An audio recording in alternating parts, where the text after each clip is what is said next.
Hello friends, welcome to our channel. Today, we're going to take a look at another horrible case with you. The case of Leon Brits. The Sharetha and Leon Brits case of 2020 not only shocked South Africa, where it took place, but also attracted international attention. From the very beginning, the investigation identified an innocent person as the prime suspect.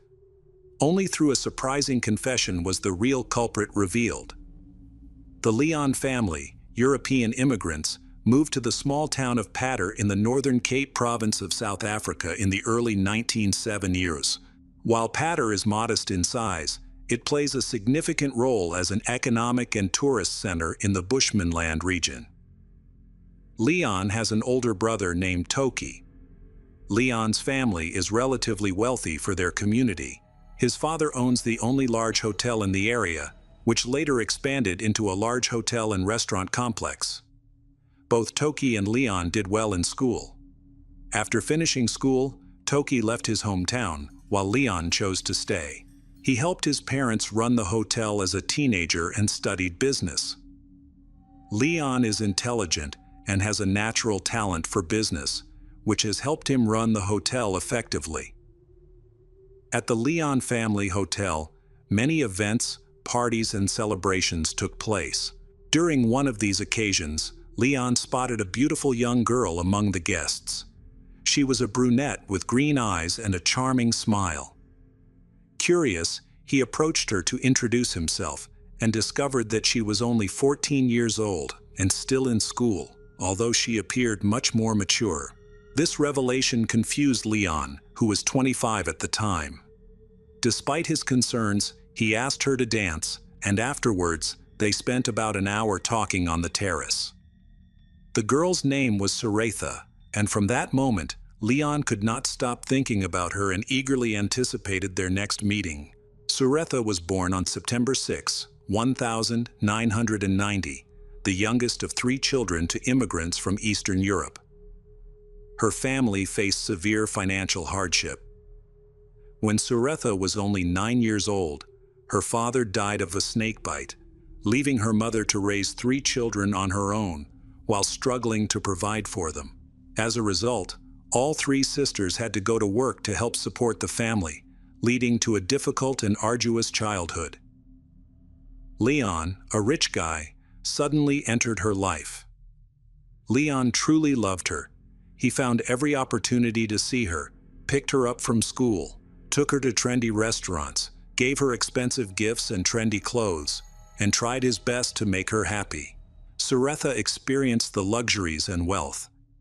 She realized that with him, she had the ability to build a family where she and her future children would never have to worry about money. Sharetha's mother approved of the relationship, despite her daughter's young age. She considered Leon to be trustworthy, decent, and kind, and no one doubted his sincerity. However, Leon's parents were quite concerned about the relationship, as it could lead to serious legal problems if it went too far. Despite their concerns, Leon insisted that he was willing to wait until Sharetha turned 18 when he planned to marry her. About a year into the relationship, 15-year-old Sharetha discovered she was pregnant. She was unsure about sharing the news, knowing that it would upset both her mother and her boyfriend. To hide her changing body, she began wearing baggy clothes and became quiet and withdrawn. Eventually, she couldn't keep it a secret any longer and decided to tell Leon. When she revealed the news, Leon was stunned. He realized that the situation would not only damage his reputation, but also create serious legal problems.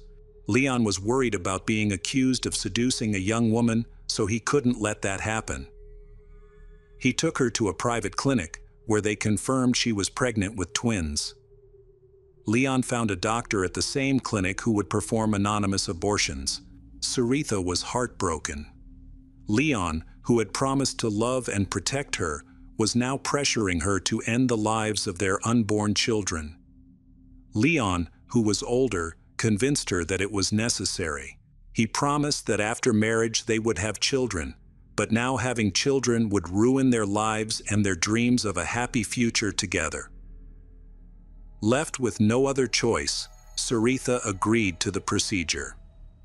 She experienced physical pain for days afterward, but the emotional trauma was even worse, leaving her feeling guilty and deeply depressed. She isolated herself in her room, crying constantly. Her mother did not understand the severity of the situation, thinking that her daughter was simply upset after an argument with her boyfriend, believing that things would be better once they made up. A few days later, Leon visited Saritha at her home. He then took her into town to walk around the park and do some shopping. He thought this would help her feel better. Although she eventually returned to her normal routine, her feelings of resentment and suspicion towards him remained. 3 years later, during her senior year of high school, the Saritha discovered she was pregnant again. She was just a few months away from turning 18, and this unexpected pregnancy was not supposed to create any significant problems. However, when she informed Leon, he reacted very negatively and insisted that she terminate the pregnancy, claiming they were too young to start a family. This time, Saritha firmly refused, stating that she would keep the child, even if it meant raising it alone. After some consideration, Leon eventually proposed to her, presenting a diamond ring. By this time, the intense feelings they had for each other had faded, but Saritha's pregnancy left him with no choice. Shortly after her 18th birthday, the couple got married in a lavish ceremony. Although they appeared happy, they both had doubts about their decision. A few months later, they welcomed their first son, and 2 years later, they had twin boys. The family lived a wealthy life. Leon's parents built a successful business over many years. Leon also started his own fast food chain and restaurant, which was thriving. However, starting in the mid-2010s, the family faced significant challenges. In 2014, Leon's father suddenly passed away due to long-standing heart problems, which affected his mother's health. She began to show signs of rapid dementia, forcing her sons to take her to a specialist clinic for care. Toki returned to his hometown after many years to assist his younger brother in managing the family business, and together they took over the operation of a hotel. Leon decided to let Saritha join the family business, something she had always wanted to do. They agreed to register a mining equipment and tools store in her name. She worked hard at the store while also caring for their 3 young sons. However, as the twins grew older, the parents had to find a suitable school for all of their children. Finding quality education in South Africa was not easy. They eventually found a good school in the nearby town of Kakamas, about 75 miles from Leon's home. They then rented a spacious house in Kakamas for Saritha and her sons to live in, while Leon stayed in Poeter to manage the business. Although Saritha enjoyed running the store, she had to give up that role to focus on raising the children. The family only visited Leon on weekends and holidays, and he rarely came to Kakamas because of his busy schedule.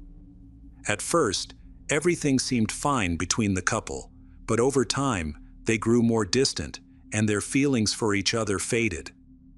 In 2018, Saritha began experiencing health issues, which she initially dismissed.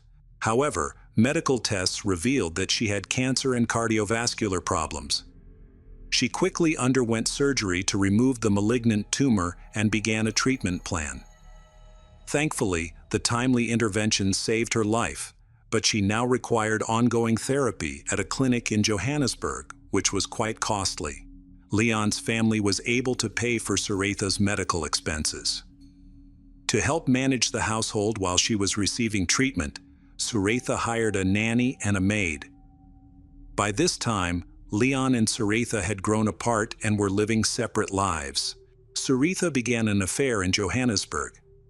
It appears that Leon was also seeing other women, as evidenced by explicit photos and text messages found on his phone. The couple now only stay in touch because of their 3 children. Despite the family problems, business is doing well.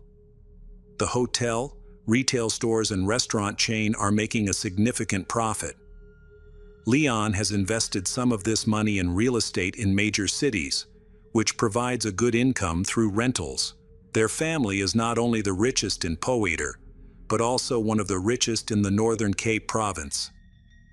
As Leon's business grew more profitable, he faced increasing threats from jealous people who wanted to harm him, his parents, and his brother. To protect his assets, he installed safes and hidden compartments in his office and home, where he stored cash in various currencies, stocks, diamonds, jewelry, and gold bars. Although the threats initially worried him, Leon eventually began to ignore them as they became a regular occurrence. He believed they were just attempts to scare him. A tragic event occurred that led to Leon's death. On October 7, 2020, Saretha called him to check on their dogs. A neighbor reported that they had escaped. Leon assured her that he would call back after checking on the dogs, but he never did. Worried, Saretha tried calling him several times, but no one answered. She left their children with a nanny and drove to their home in Poeter. When she arrived, the front door was unlocked, but the house was eerily quiet and no one answered her calls. She went to the backyard and discovered her husband's body floating face down in the pool. There were wounds on his back, indicating that he was dead. In a panic, Saretha called the police, then contacted Toki to inform him of the situation. When the police arrived, they quickly sealed off the house. They found that Leon had died violently. His body had multiple stab wounds and signs of a struggle. A safe in the house had been opened and its contents taken. Initially, the police theorized that a burglar had broken into the house. And Leon was home at the time, leading to a confrontation that left Leon dead. However, many other valuables that could be seen in the house were still intact, suggesting that the burglars had specifically targeted the contents of the safe. Following Leon's murder, much speculation about the cause of his death arose on social media. Many people knew about the threats Leon had received over the years and suspected that competitors or enemies may have acted on those threats. Police later identified Leon's brother Toki as the prime suspect. Toki had managed the family business with Leon for many years and had visited Leon shortly before the murder, making Toki the last person known to have seen Leon alive. Complicating matters, their mother is critically ill, with doctors estimating that she has only a few months to live. It is rumored that Toki is unhappy with the way the estate has been divided, especially with Leon receiving the lion's share, and that Toki may want to change the will.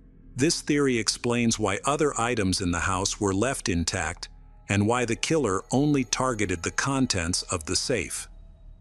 However, Toki adamantly denied any involvement, claiming that he would never harm his brother, especially since they had never had any conflicts over money. He sought the support of Saretha, who expressed her belief in his innocence and offered to help him find a good lawyer. For nearly 2 months, the investigation had stalled with no new evidence, leads, or witnesses. Then, 35-year-old Jacques van Vuren walked into the police station and proposed a deal. He would plead guilty and reveal the identities of his accomplices in exchange for a lighter sentence. Jacques and Saretha had been friends in school, and he had feelings for her, but she did not love him and eventually started dating Leon. They had not seen each other for many years, but one day they ran into each other at a shopping mall and started talking. Jacques was having a hard time at the time. He had gone through a divorce, lost his job, was an alcoholic, and was in dire need of money. Saretha realized that Jacques still had feelings for her, so she opened up to him about her unhappy marriage. She told him that her husband was abusive and treated her badly, but she felt trapped because he threatened to take their sons away and leave her nothing. Jacques was prevented from seeing his children by his ex-wife after the divorce, so he felt a deep sympathy for Saretha and wanted to help her. They exchanged phone numbers, and a few days later, Saretha called him with a tearful story. She claimed that her husband had abused her and that she could not leave him.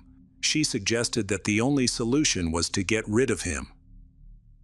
Suretha was a master of psychological manipulation, and Jacques believed her. Suretha also promised to pay him $500,000 South African rand, which was a lot of money, especially when he was in dire need of money. Jacques agreed to help her, but did not want to do it himself, so he decided to hire someone else to do it. After a while, Leon's business began to decline. All his chain stores began to close and suffered huge losses. Leon wanted to sell the hotel, but Suretha did not agree. At the end of September, Suretha and Jacques decided to start their plan. Jacques asked for half of the money in advance.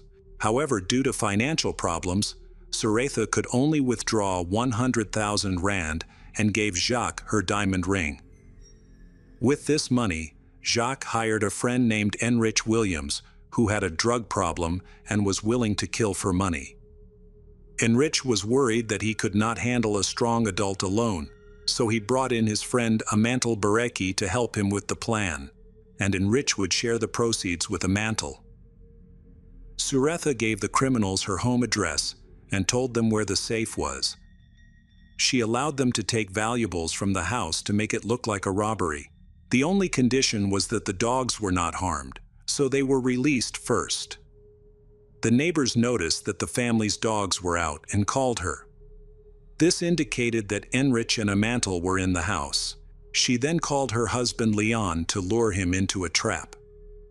When he entered the house, one of the criminals hit him on the head with a baseball bat, while another attacked him with a knife, leaving him no chance to defend himself. Leon was stabbed 8 times and beaten with the bat several times. They then dumped his body in the swimming pool.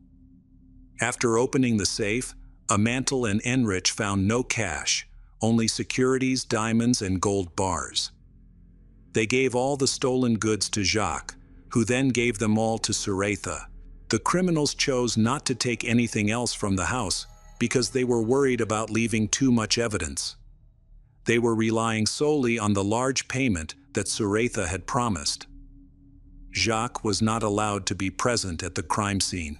Suretha was worried that he might be identified on surveillance footage, especially since Toki had seen him several times and knew him as Suretha's friend at school. Jacques was only tasked with transferring the advance payment and instructing his accomplices to carry out the plan.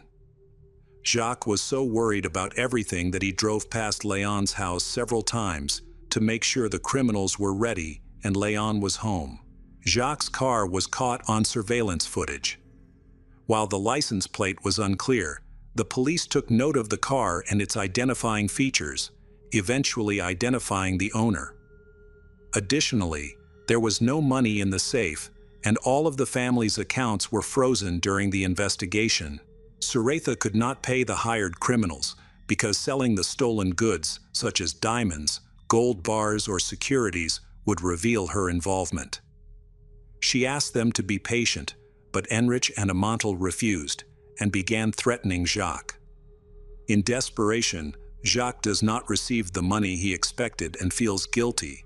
Amantel and Enrich threaten him repeatedly, and he realizes that he faces the possibility of going to prison or suffering the same fate as Leon. He confides in his sister, who speaks to their mother, and together they convince Jacques to turn himself in. They advise him to expose the others involved in the scheme so that he can receive a lighter sentence. Jacques' real motive, in his full confession to the police, was that he believed he had done a noble deed, because he saw Leon as a man who had treated his wife badly, abused her, and threatened to kidnap their children.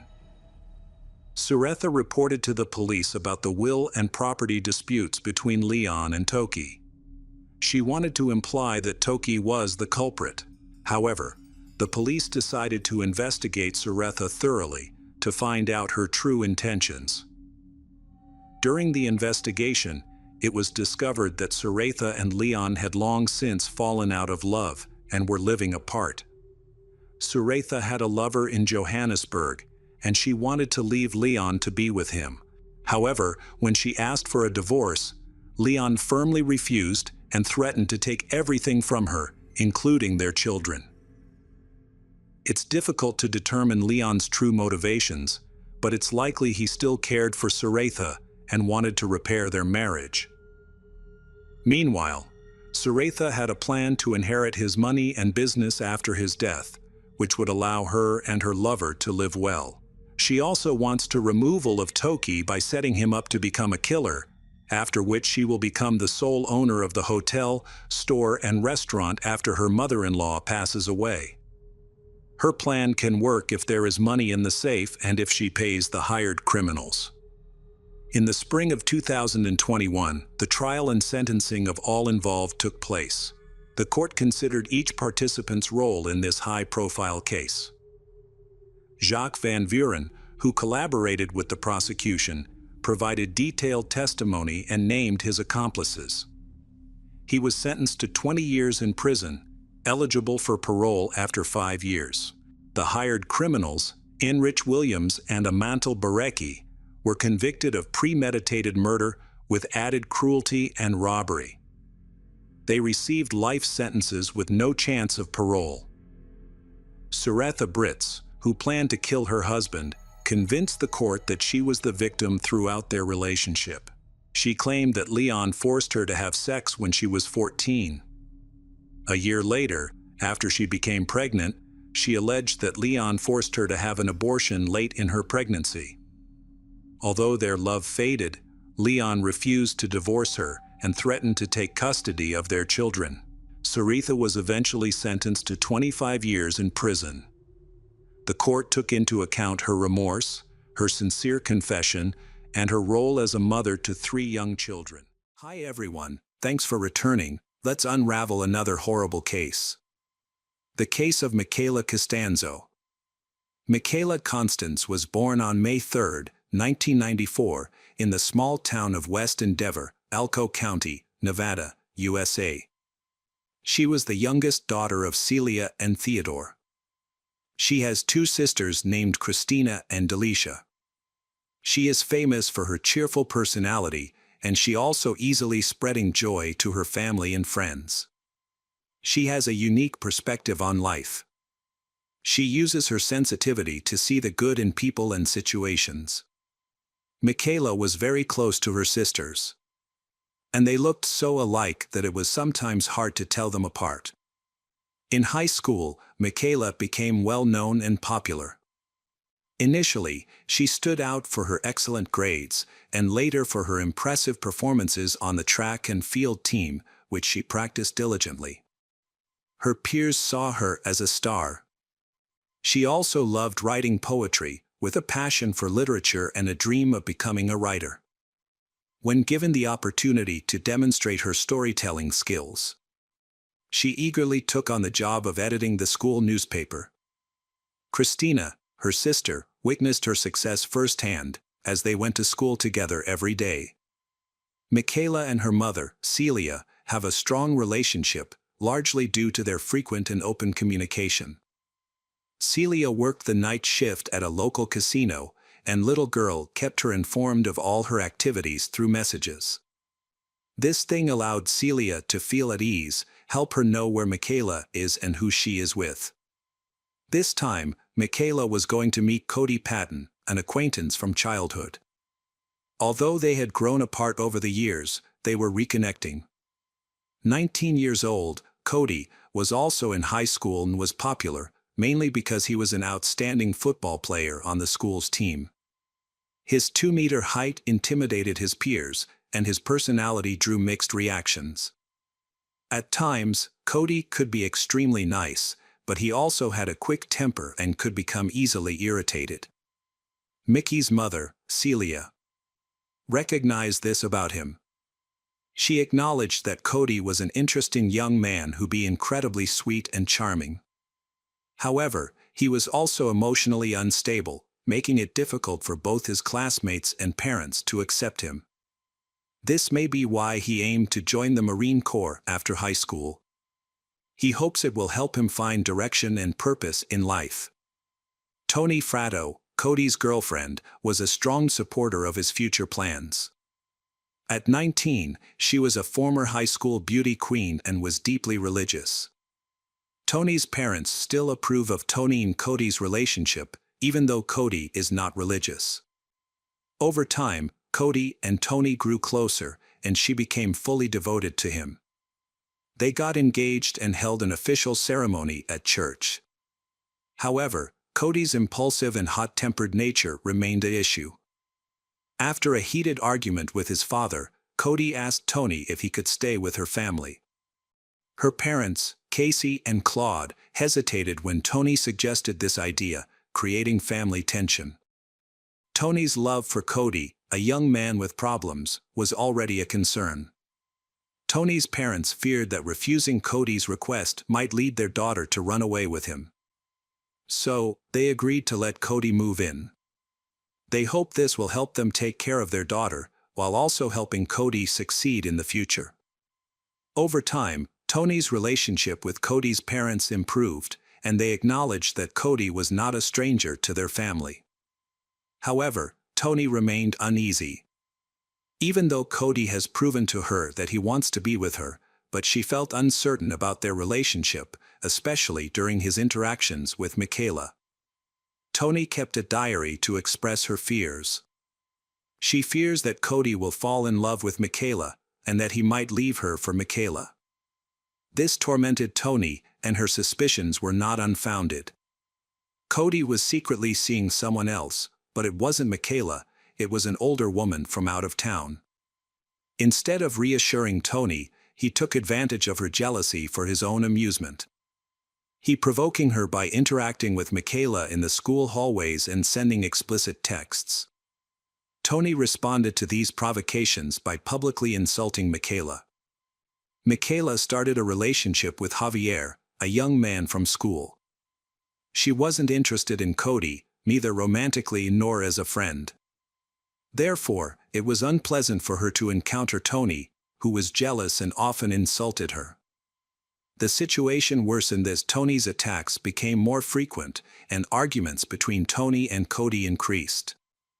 They discussed their issues in front of classmates. On Thursday, March 3, 2011, Michaela went to school as usual. Christina informed Michaela that she couldn't pick Michaela's up after her running practice because she had a race out of town.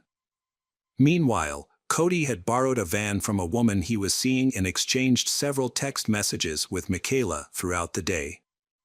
After track practice, around 5 p.m., Michaela decided to walk home since it was only 2 kilometers away. As Michaela was leaving through the back door of the school, she encountered Cody. He attacked her, tied her hands, and forced her into a van. He then picked up Tony. They drove to the outskirts of town, to a vast desert area known as the Gravel Pits, about 8 kilometers west of the Nevada-Utah border. Once there, Cody and Tony pulled the girl out of the van, began beating her, and insulted her with horrible words.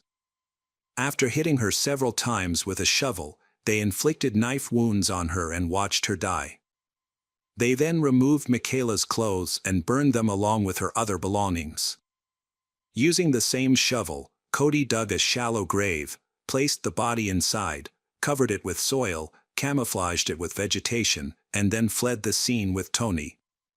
When Michaela didn't show up and didn't answer calls or texts, her mother, Celia, became worried. As it was getting dark, she decided to leave work early. Celia returns home to find that her 2 older daughters, Christina and Delisha, have been asking around to see if they know where Michaela is. However, no one knows where Michaela is. So, she went to the police to report her youngest daughter, Michaela, missing. The West Wendy police immediately launched an investigation, led by experienced Detective Donald Beckham.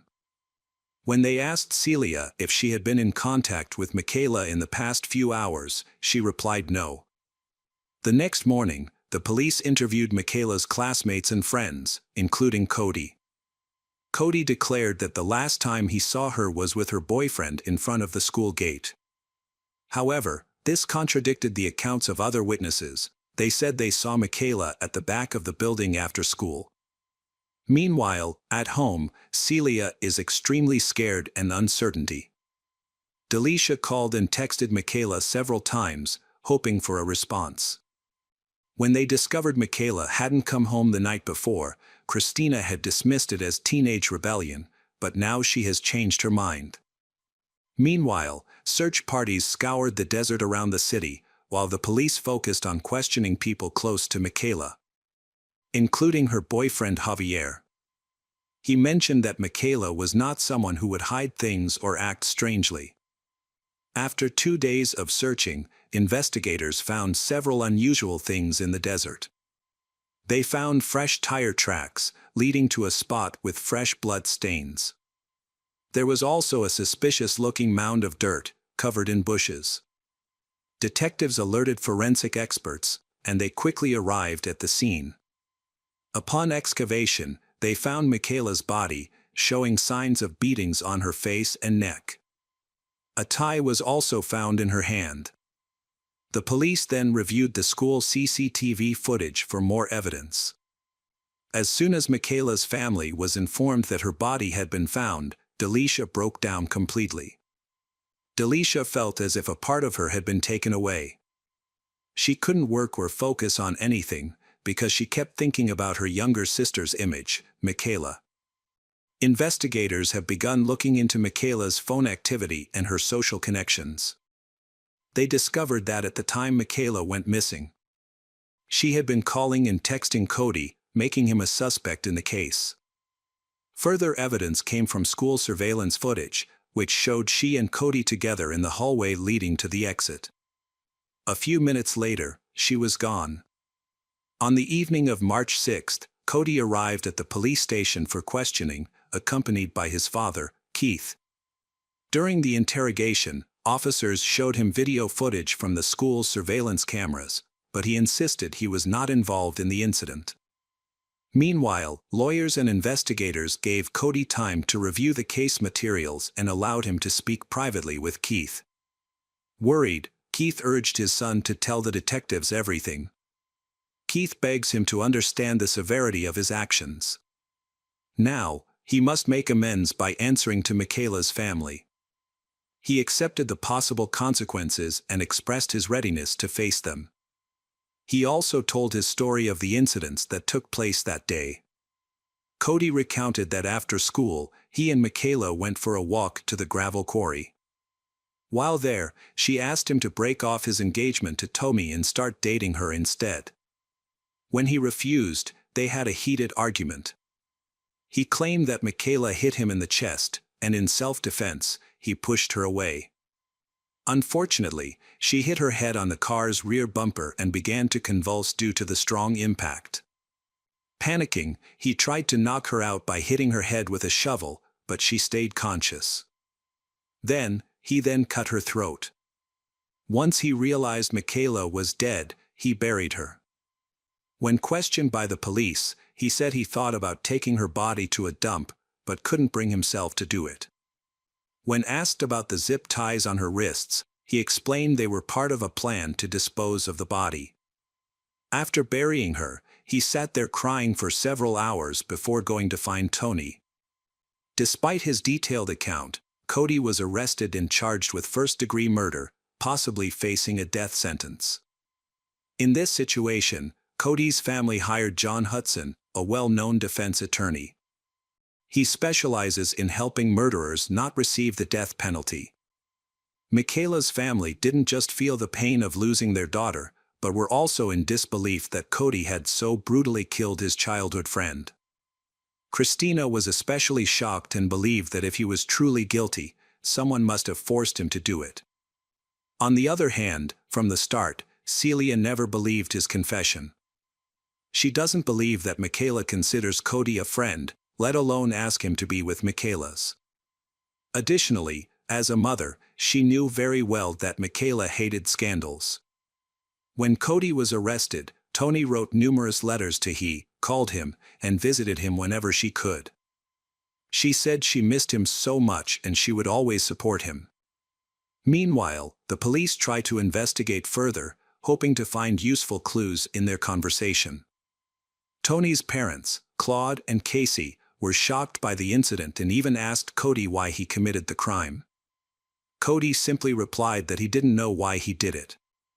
The lawyer pointed out that Cody's confession didn't explain all of Michaela's injuries, he suggesting that it was not an accident as Cody claimed. The injuries suggested they weren't caused solely by a shovel, implying that someone acted out of anger. To understand the situation better, the lawyer decided to question Tony. As the interrogation progressed, Tony appeared cold and indifferent. Her emotionless attitude is completely inappropriate, since she is Cody's wife, the man facing the death penalty in this case. In April 2011, just weeks after Michaela's death, Tony's parents left town, leaving her alone at home. That morning, Keith, Cody's father, arrived at her house and took her for a drive. During their conversation, he persuaded her to visit Cody's defense attorney and tell what happened. At the attorney's office, Tony agreed to let lawyer John document her account, which turned out to be completely different from what she had previously stated. Tony claims that after school, she received a text message from Cody, saying that he had kidnapped Michaela. The three of them then headed to the gravel pits. When Michaela and Cody got out of the car, they started arguing, but Tony said she couldn't see what happened. She only heard a noise that alarmed her, and she got out of the car to see what was going on. She saw Michaela lying on the ground and Cody digging what appeared to be a grave. When he stopped, Michaela was already unconscious. Then, they hit her several times with a shovel, and when she showed no signs of life, they took turns stabbing her. Tony also admitted to sitting on Michaela's feet to restrain her during her convulsions. The lawyer John, representing Cody and not Tony, quickly revealed Tony's confession to the police. Consequently, Tony, who was not initially a suspect, was arrested and charged with murder without bail. Forensic experts collected samples from Tony's home, car, and clothing to look for evidence that she was present at the murder scene. In mid-June 2011, the court decided that Tony should also stand trial for murder and kidnapping. The preliminary hearing was set for August 2, but in January 2012, Tony accepted a plea deal to avoid the death penalty. She pleaded guilty to second-degree murder. In his testimony, Tony said that Cody was angry with Michael from the beginning. When she entered the van, she noticed that Michaela was very scared. Michaela sat in the back with her hands raised to her face. As they drove into the desert, Cody asked her to help him kill Michaela. Then, Cody asks Tony to watch Michaela while he digs a hole. Once he was done, he forced she to hit Michaela. She refused, so Cody began to beat Michaela. The next, he made she strike Michaela with a shovel. The blow hit Michaela in the shoulder. She then sat on the ground, holding Michaela's legs, and he attempted to slit Michaela's throat with a knife. 3 months later, the district judge sentenced Tony Fratto to life imprisonment with the possibility of parole after 18 years. The judge described it as the most brutal murder he had witnessed in his 20-year career. The motive for Michaela's murder remained unclear. On Wednesday, May 9, 2012, Cody appeared in court, pleading guilty to first-degree murder, also to avoid the death penalty. On Friday, August 24, in Elko Court, Cody Patton was sentenced to life imprisonment without the possibility of parole. He was imprisoned in Nevada State Prison. Later, in an interview with a well-known television company, Tony shared a more dramatic version of the tragic story.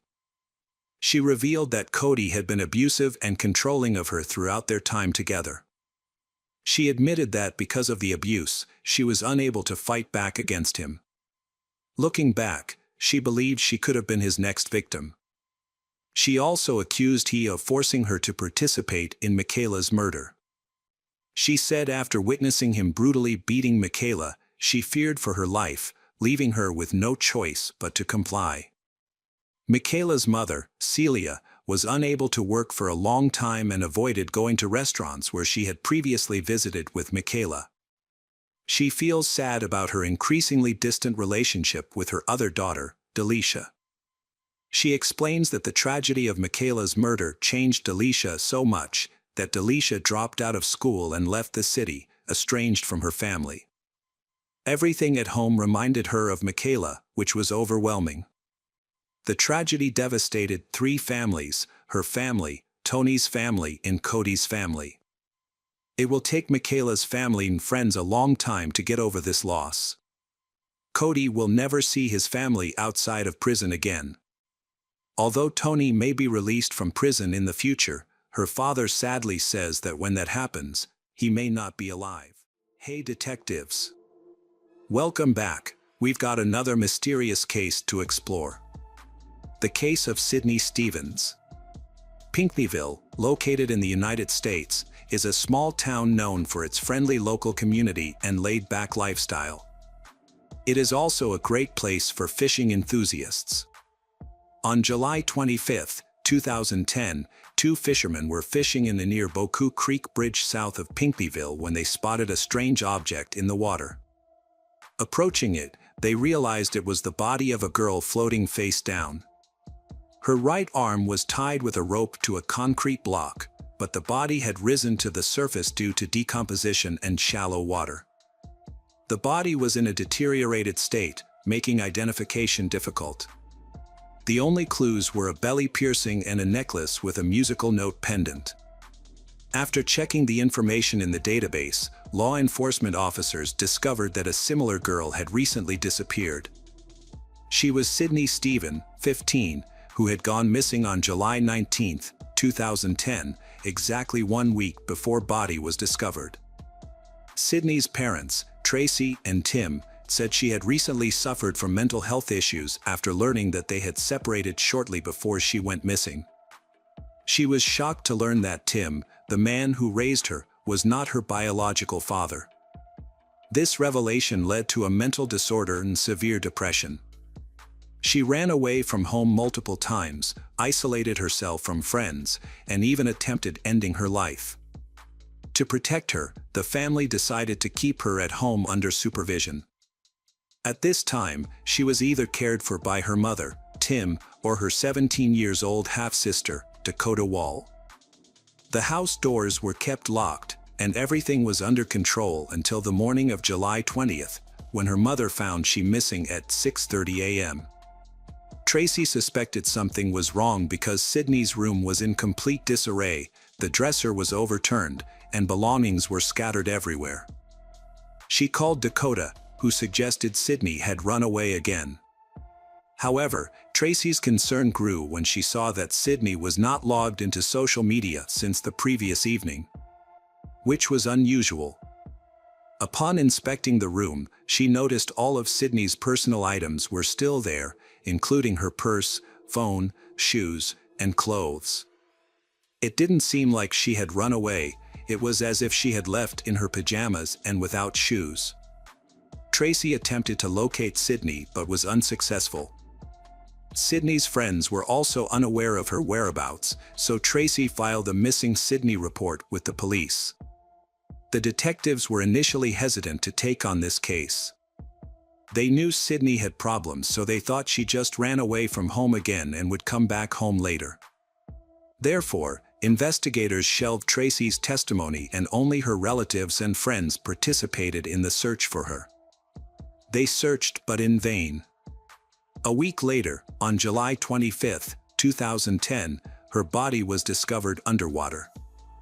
Her mother, Tracy, was summoned to the police station to identify her. Tracy immediately recognized her daughter's jewelry and confirmed a belly piercing. Dental records definitively identified the body as Sydney's. Once the body is identified, police need to determine what happened to her. The autopsy revealed shocking details, that is, Sydney was murdered. Forensic experts found evidence of multiple injuries, including gunshot wounds and signs of a violent death. This thing stunned everyone. They could not understand why the suspect could target the young girl in such a brutal way. The day before Sydney disappeared, she had planned to go on a hike with her friends, but her mother did not allow it, which made her very sad. She spent the entire day alone under house arrest. When police investigated the house, they found no signs of a break-in. The doors were always kept closed, suggesting that either a family member let the kidnappers in, or they had a key. The relatives insisted they didn't give keys to any strangers. At the time of the incident, only Tracy and Dakota were in the house. The police began questioning the closest relatives, friends, and Sydney's acquaintance, as those close to the victim are often involved in such crimes. Due to the violent nature of the crime, the investigators suspected a personal motive. Tracy reported coming home around 10 p.m. At that time, Sydney was in one room watching TV. Tracy had taken prescribed medication to sleep in her room. Tim was not home that night. He was on a business trip. The most scrutinized individuals were Sydney's sister, Dakota, and her boyfriend, Chad Bennett, who is 20 years old. They both denied any connection to the crime. Dakota stated that she saw Chad the day before, when he visited her to watch a movie, after which he went to work. Chad confirmed her account. However, detectives were suspicious of Chad because he had a criminal record, which included possession of illegal substances and petty theft. As a result, the police brought in his accomplices for questioning: Carl Dane, 18, James Glazier, 17, and Robbie Mueller, 15. All three were friends with Dakota, the old sister of Sydney. During questioning, the young men were evasive and inconsistent in their statements. Ultimately, they told a similar story but with different details.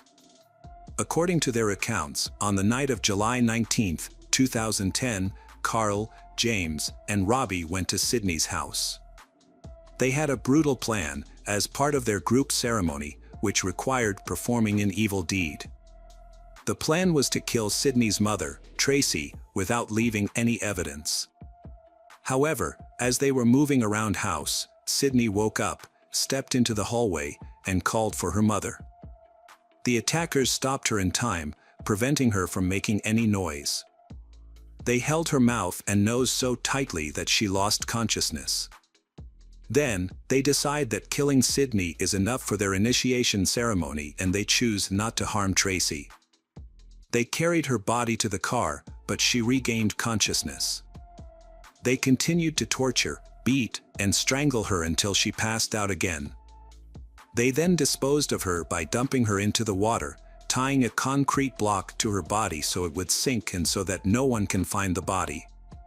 However, this plan backfired because, during decomposition, gases are formed, causing the body to eventually float. All three individuals, Carl, James, and Robbie, were arrested on July 28. Their story seemed highly implausible. They initially intended to kill Tracy, but instead killed Sydney. Something was evidently amiss. The police suspected that, besides this heinous crime, they might have raped she, as her trousers were down when the body was discovered. However, none of the suspects admitted to this act. The body's condition was poor because the water had erased all evidence, so the police can't confirm this. About the lowered trousers, they denied rape, they suggesting it was related to the influence of illegal substances. Law enforcement knew that gangs have a hierarchy and strict discipline. Although Chad, the leader, denied his guilt, it was inevitable that he was involved in this crime. In fact, the attack could only have been carried out with his approval, especially since he could not avoid participating in the initiation everyone was talking about. It was known that Sydney had gunshot wounds, but members of Chad's team chose not to mention it, resulting in their statements being unreliable. Sydney was shot with a .22 caliber pistol. Carl, a member of Chad's group, who had once met Sydney, possessed a .22 caliber Ruger pistol. This weapon was quite costly, and Carl claimed he couldn't afford it, saying Chad had given it to him. Under the pressure of skilled police questioning, members of Chad's team admitted that he directed their actions. They agreed to testify against he, even though he continued to deny any involvement in the crime. Consequently, Chad was also arrested, though the police suspected there were more people involved in Sydney's murder. They believed Dakota might have been part of it, but she continued to deny any involvement, asserting that she loved her sister and they had a good relationship. Detectives continued their investigation after noticing many inconsistencies in the story. When speaking with the Sydney family's relatives and friends, detectives discovered that Dakota actually despised Sydney. She usually tries to join Dakota in group activities, which annoyed the group, especially Dakota. Dakota wants to spend more time with her boyfriend, Chad, instead of with her. However, Dakota was responsible for looking after she while their parents were at work and also have to clean and do other housework. Dakota couldn't get rid of Sydney, so she had to put up with it. At Sydney's funeral, Dakota appeared happy during the service. She smiled casually and chatted cheerfully with everyone who came to pay their respects. She seemed unaffected by her younger sister's passing. Police followed Dakota and they later questioned her for several hours. The detectives intentionally confused her with unexpected questions to catch her in a lie. Eventually, she began to disclose some details. She admitted that during a trip to another city, Nashville, she overheard her friends from the group discussing what had happened. This was on July 21st, just 2 days after Sydney disappeared.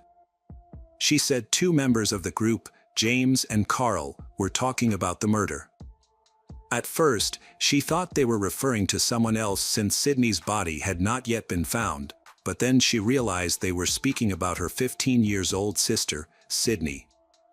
They discussed how they beat, strangled, and drowned Sydney, then tying body to a concrete block.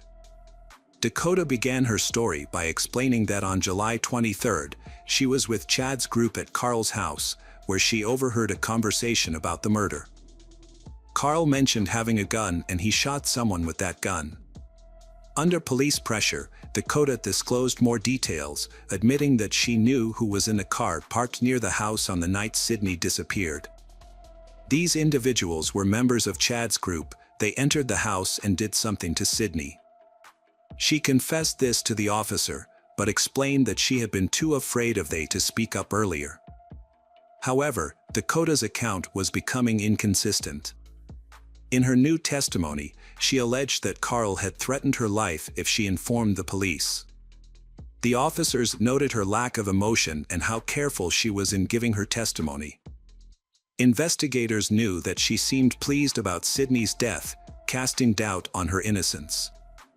To probe further, the police pretended to know everything about the crime, including Dakota's relevance, but claimed they were unclear about the motive.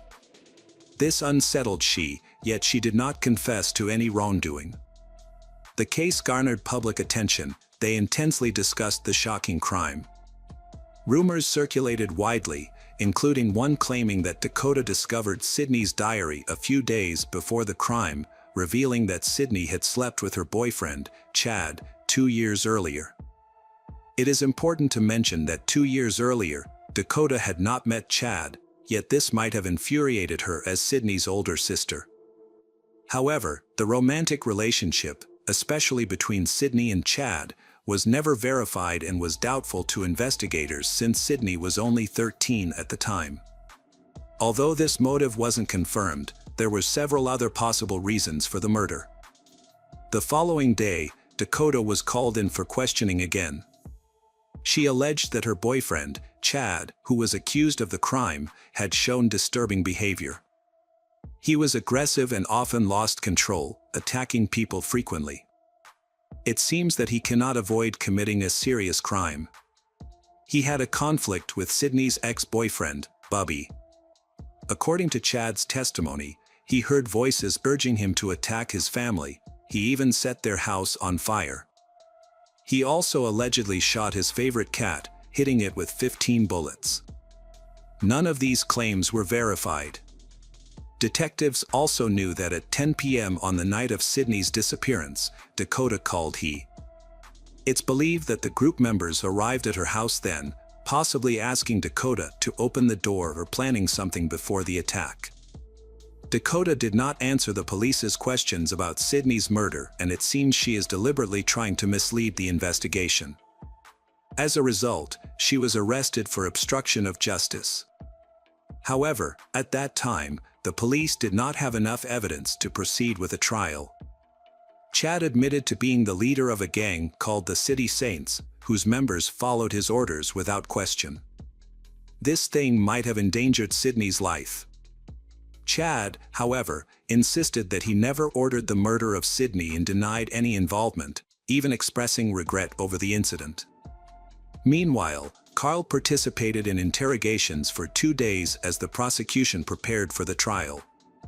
He recounted that on the night of Sydney's disappearance, he had been drinking at night. Then, Robbie, also drunk, came to see him and suggested going somewhere. Carl agreed without asking for details and to feel secure and took a .22 caliber pistol with him. Carl was very emotional during the interrogation and openly cried. This made the detectives question whether he was an accomplice to a terrible murder or no.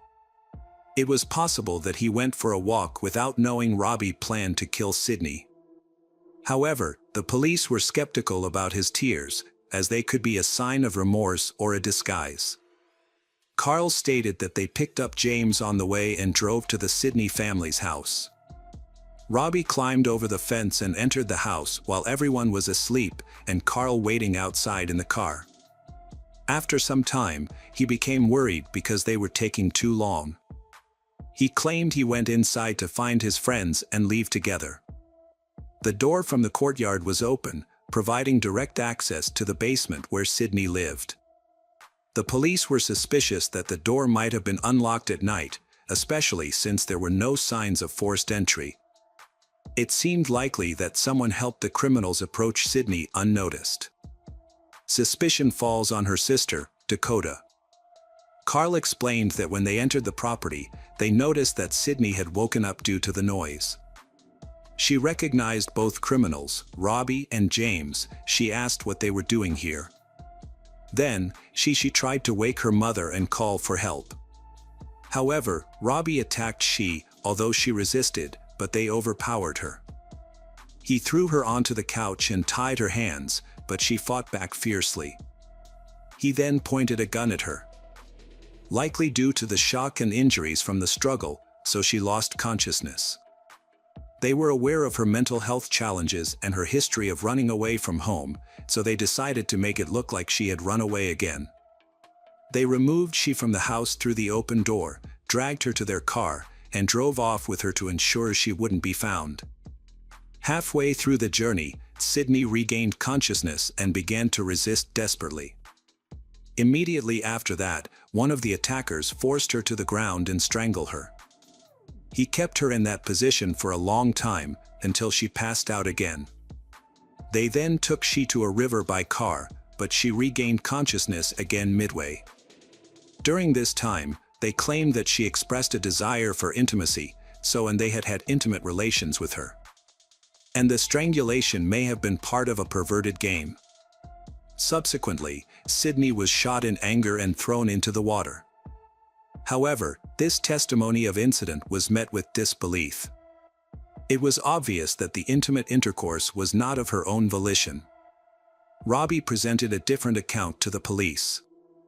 He stated that Carl played a significant role in torturing the girl. Carl had previously been in a brief 3-day relationship with but then she broke up with him because he didn't care about her, after which she began seeing someone else. Afterward, he vowed to take revenge on all the girls who betrayed him, starting with Sydney. At that time, no one expected his anger to lead things so far. Robbie, the youngest in the group, at just 15, insisted that he hadn't harmed anyone. As a new member, he simply followed the others and did what they told him, staying within the boundaries of what was allowed. On October 5, 2012, Chad's group members disclosed new information about the case. The police finally gathered enough evidence to build a full case and charged the group members. That day, They questioned Dakota to understand how the door to Sydney's room could have been left open at night. It's known that due to her mental illness, she could pose a danger to herself. Her mother ensured that she couldn't leave by keeping the door always locked. Sydney was under house arrest during all of this. It became evident that the incident was neither accidental nor mistaken because her mother and Dakota were meant to supervise every evening. During questioning, the police were able to get Dakota to confess. She admitted she left the door open, intending to play a prank on her sister, coordinated with members of the group. Finally, the police obtained this long-hidden confession. Later, Dakota disclosed another crucial detail. Before the crime, she had a meeting with Chad's team members, where they discussed their plans. She admitted they intended to kill Sydney. With this information, everything became clear. Even if Dakota didn't directly participate in the murder of Sydney, she was aware of it and did nothing to prevent it. She knew what was going to happen, so leaving the door unlocked wasn't accidental. She planned it to allow the attackers to enter the house and killed Sydney. Investigators believe Dakota underwent a brutal ordeal to join Chad's group, which explained her aided the killers. Her cheerful behavior at her younger sister's funeral was because she completed the ritual to join the group and get rid of her annoying younger sister. Then, their group celebrated after the murder. Carl later acknowledged his guilt, writing an apology letter to Sydney's mother, Tracy, on August 18, 2010. He admitted that he had done evil and now had to pay with his freedom. Even though he knew that it couldn't bring Sydney back to life, but he asked for forgiveness. Tracy read the letter and believed Carl showed no remorse. Although he was arrested early in the investigation, it took 2 years for them to appear in court. Carl Dane pleaded guilty to first-degree murder and received the 60-year prison sentence. However, before being transferred to a federal prison, he was discovered dead in his cell, with a note expressing regret for his actions. Another member of the group, James, was also found guilty of first-degree murder and sentenced to 60 years. Robbie Mueller initially sentenced to 37 years, but his sentence was reduced to 26 years after an appeal. He will be eligible for parole in late 2023. The gang leader, Chad Bennett, cooperated with investigators and pleaded guilty to a lesser charge, resulting in a 20-year sentence. He took a plea deal and will be eligible for parole in 2026. Dakota received a 26-year prison sentence, with the ability to apply for first parole by the end of 2023. Hi everyone, thanks for returning. Let's unravel another perplexing mystery. The case of Chiara Poggi. Chiara Poggi was born in Vigai, Italy, on March 31, 1981. She studied economics and landed a job as a financier at a large company. She was a delicate girl with expressive blue eyes. She was determined to advance her career and become a manager, with the ultimate goal of starting her own business. To achieve this, she focused on her studies and graduated. Alongside her professional ambitions, Chiara also wanted to start a family. At that time, she had been in a relationship with a man named Alberto for 7 years. Unfortunately, all her dreams seemed to stop there, as fate had other plans for her. On August 13, 2007, at approximately 9:12 a.m., Chiara was going about her daily routine when someone knocked on her door. She opened it, unaware that this decision would lead to her death just a few hours later. At 1:50 p.m., Alberto called the Italian Emergency Services, 118, to report a tragedy at his girlfriend's home. Alberto had discovered Chiara's body. He explained that he had visited and found her lying in a pool of blood. When the dispatcher asked if he could help the victim, Alberto said he couldn't bear to look at the scene and had already left to contact the police. He provided the address and implied that his girlfriend was already dead when he called. When asked why he did not wait for the police at the scene, the Alberto explained that the house was located on a dead-end street, making it hard for the police to find. He decided to go to the police himself and bring them to the tragedy scene to prevent confusion. The Carabinieri arrived after being directed by the emergency services dispatcher. All the doors of the house were locked, so the officers had to climb over the fence. Once inside the kitchen, they discovered signs of a struggle. The Chiara seemed to have been attacked while cooking. Dishes were scattered, and there were open boxes containing a knitting needle, which suggested a confrontation might have taken place. The police also found initial evidence of a violent crime. There were drops of blood on the floor. And in the room near the exit, they discovered a potholder and white slippers that were later confirmed to belong to the Chiara. The Carabinieri entered the next room and discovered Chiara lying face down on the steps near the basement entrance. She appeared to have been taken by surprise, as she was still wearing her pink summer pajamas. Chiara showed signs of a severe beating. It seemed she had been struck multiple times with a heavy object, likely a hammer. The police officers quickly spotted important evidence in the pool of blood, a strand of hair that obviously did not belong to Chiara and a distinctive shoe print left in the dried blood. The lack of warmth in the Chiara's body suggested that she had been killed a few hours earlier. The police quickly contacted Chiara's parents. Rita, the mother, was on vacation in Trentino and had missed the call. She called back around 3:30 p.m. and was so distraught by the news that she nearly fainted. She rushed back to the city. When Rita arrived at the police station, her husband, Giuseppe, Chiara's father, was there. Nicola Stassi, Alberto's father, was also there when his son was brought to the station. Alberto called his father for support.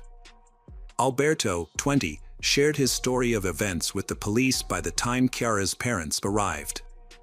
Alberto said he called Chiara at 9:45 a.m., but she did not answer. He was not concerned at first, thinking she might still be asleep. After noon, he made several attempts to contact her on both her cell phone and her home phone, but received no response. At 11:15 a.m., he decided to go play golf. After returning from his match at around 12:30 p.m., Alberto found all of Chiara's doors locked and she was not answering his phone calls. Worried, he climbed over the fence and tried to open the door, but it was locked. He then broke in through the kitchen window, the only way into the house. Inside, he found the TV on. At first, he thought Chiara might still be asleep in her room. However, when he could not find her, he went into the kitchen and saw drops of blood on the dishes. He then went into the living room, where he discovered her body, leaving him in shock. It's strange that he didn't approach Chiara to check on her or try to help. Instead, he ran to get the investigator. At that moment, she was still alive, and she might have been saved. Rather than ensuring his girlfriend was okay or providing first aid, he left the house and headed to the police station. Once in the car, he called for an ambulance. During the police interrogation, they noticed his odd behavior and questioned why he didn't check if the girl was breathing. Instead of helping her, he just ran away and called the police. Alberto explained that he was scared and confused, which led him to call for help right away. However, he could have stayed, called for medics, and waited for the ambulance while performing CPR. He claimed he left because he felt unsafe in the house after the attack and sought protection from police. The Alberto spent the entire day at the police station and around midnight. He was getting ready to meet with the police again to answer their questions.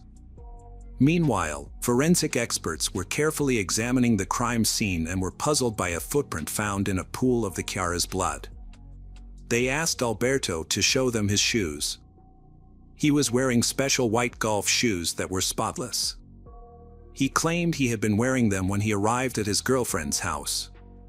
However, this raised suspicions because the floor around the body was covered in blood. How could someone walk around in such a bloody scene without getting any blood on their shoes?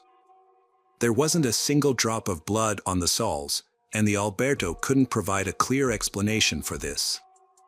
The police decided to question Alberto about his relationship with Chiara, the murdered girl. Alberto described their relationship as wonderful, claiming they had very few problems. Like any couple, they occasionally argued, but these conflicts were minor and quickly resolved. The police then asked him for more details about the events leading up to her death to help establish a timeline and identify any suspicious activity. However, Alberto offered no significant information. The police took his fingerprints and ultimately released him due to a lack of evidence, keeping him at the police station for just under a day. Finally, around 7 a.m., Alberto got into his father's car and went home.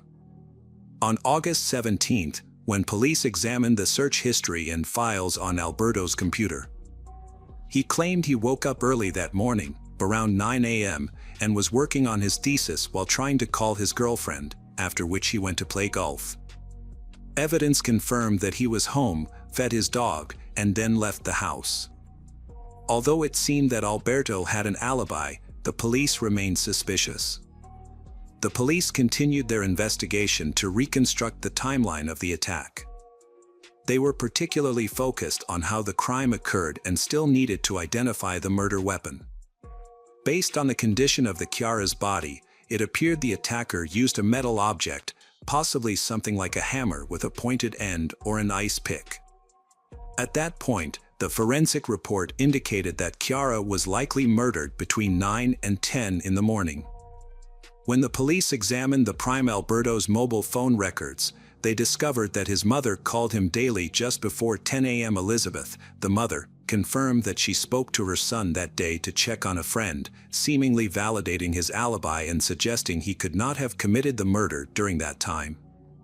However, upon further investigation of the call logs, the police found that the mother did not call her son that day, raising suspicions. Alberto's motives are unclear. Friends confirmed that Chiara and Alberto had a wonderful relationship, with only minor disagreements that are typical of any young couple. A friend named Marco saw Alberto the day after the tragic event and noticed that Alberto seemed distressed. He refused to eat and spoke very little, often expressing his deep sadness over Chiara's death. Meanwhile, the investigation was progressing. The police had gathered preliminary investigation materials, autopsy reports, and numerous witness testimonies about the couple. After August 20th, forensic experts continued analyzing the evidence, including hair found in a pool of blood that did not belong to the Chiara. They also examined materials collected from under Chiara's fingernails. Additionally, several blood splatters were discovered in the house that did not seem to match Chiara's, suggesting they might belong to the assailant. On the morning of August 22nd, Alberto visited the police station to obtain some documents. He spent a few hours speaking with the police, who were hoping to gather new information from him. Additionally, at 2 p.m., Alberto was scheduled to take part in an interrogation with the prosecutor present. With police showing increased interest, the Alberto was preparing for his meeting with his lawyer. By this time, Alberto had already spent over 26 hours at the station, providing the police with all the information they requested. He repeated his account of the events from August 13th. But the police were more focused on the evening of the 12th, the night before the bloody massacre took place. That night, the couple ordered 2 pizzas from a nearby restaurant and spent the evening eating and watching TV. Alberto then went home. Police scrutinized every detail of his statement for any inconsistencies, especially questioning why Alberto left after dinner. Throughout the investigation, Alberto repeatedly maintained that he had nothing to do with his girlfriend Chiara's death. The prosecution remained skeptical. He questions why there was no blood on Alberto's white sneakers as he moved around the house. Was he really that cautious? Why did Alberto leave on the night of the 12th instead of staying with Chiara? And why did he not help her when he found her unconscious? Unexpectedly, Chiara's neighbor provided some information. At around 9 a.m., she noticed a bicycle parked near the entrance to Chiara's house. As a cyclist, she found this strange, as she had never seen Chiara or Alberto riding such a bicycle. Later, the bicycle was spotted near Chiara's fence. The neighbor, who was knowledgeable about bicycles, realized that it was a women's model equipped with unusual accessories not usually found on regular bicycles. The woman did not think about what would happen next. She looked out her window around 10 o'clock or 10:30 a.m. and noticed that the vehicle was no longer by the neighbor's fence. This information caught the police's attention, as it might be an important clue. The police realized that finding this bike could significantly advance their investigation, as locating the owner might lead them to the killer. However, their search for this type of bike hit a dead end because the description provided was too vague. Later, another neighbor, a 47-year-old woman, contacted the police. She reported seeing a bike near Chiara's house at 9:30 a.m. and confirmed it was a women's model with a new color, although some details did not match. It's possible that one of the neighbors had remembered those details incorrectly. Meanwhile, over several days, several lawyers defended Alberto, including his brothers, Giulio and Giuseppe Colli, who worked in the Vai Giovanna Bar Association. However, by this time, the police had discovered the complicated love story between Chiara and Alberto. The love between the Chiara and Alberto was genuine, and their relationship was going well. This was evident to those who knew them and was reflected in their frequent exchanges of affectionate messages. They hardly ever argued, and when they did, the disagreements were minor and quickly resolved. However, in the week leading up to the incident, some unusual changes were observed in their relationship. It seems that Chiara has recently stopped wanting to see Alberto, and they have started sleeping in separate rooms even when he stays overnight. Alberto attributes this behavior to the fact that he prefers to sleep in a double bed in Chiara's brother's room, where he finds it more comfortable. There were very few photographs of the couple together, raising concerns about their relationship. Instead, the Alberto's secret folder contained hundreds of photos of women's feet in shoes, leading to suspicions that the couple's seemingly happy exterior was hiding deeper issues. This raised the question, could Alberto's unusual fetish have been connected to the murder? The case took a dramatic turn 43 days after Chiara's death, when police discovered Alberto's sister's bicycle, matching a neighbor's description. Blood was found on the pedals, which was later confirmed through laboratory testing to be Chiara's. However, Alberto's sister had a solid alibi, as she was at work at the time of the incident. Initially, Alberto was believed to have borrowed his sister's bicycle. The family and the community were shocked. They did not believe Chiara's boyfriend was guilty until the very end. However, when traces of her DNA were found on the pedals of the bike, they had no choice but to accept his guilt. Relatives were also shocked by Alberto's behavior. He met with them several times after the tragedy and still steadfastly maintained his innocence. The parents displayed clear signs of their grief. The lawyer passionately defended his client, trying to explain the presence of the Chiara's blood on the pedals, despite the significant amount found, which was not just a few drops. The defense attempted to dismiss this evidence by suggesting it could be related to menstruation and other implausible theories. Ultimately, despite these efforts, Alberto was arrested. On September 28, the judge reviewed the case file and determined that there was not enough evidence against the suspect, leading to Alberto's immediate release from prison. The case file was then sent back to the prosecution for further examination. Police had found a significant amount of specific pornographic material on the Alberto's computer. They believed that his girlfriend might have discovered his secret fetish, which could have caused tension between them. A conflict arose, and this seems plausible considering that on August 12, the day before the incident, the Alberto had been working on his laptop at Chiara's place and had left it there, giving her access to the stored information. Alberto had many photographs of women's shoes that he seemed to have taken himself, particularly during a recent trip to London shortly before his relationship with Chiara started to decline. Additionally, there were images capturing private moments between the Chiara and Alberto. These photos were blurred, but the girl appeared to be quite embarrassed in them. It's possible that the Alberto's specific preferences in intimacy contributed to their disagreements. Alberto acknowledged that he has certain fetishes, but he claimed that the Chiara always accepted, and it never caused any issues between them. On November 3, 2008, Alberto was charged once more. Police believe they had sufficient evidence to link him to Chiara's murder. It was clear that the Alberto knew the victim well, as he had unrestricted access to her home.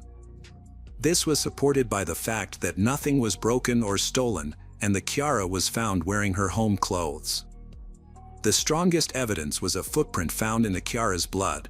It was a size 42 shoe print that matched the Alberto's foot size. After committing the crime, Alberto replaced his old shoes with a brand new pair that he wore during his first interrogation.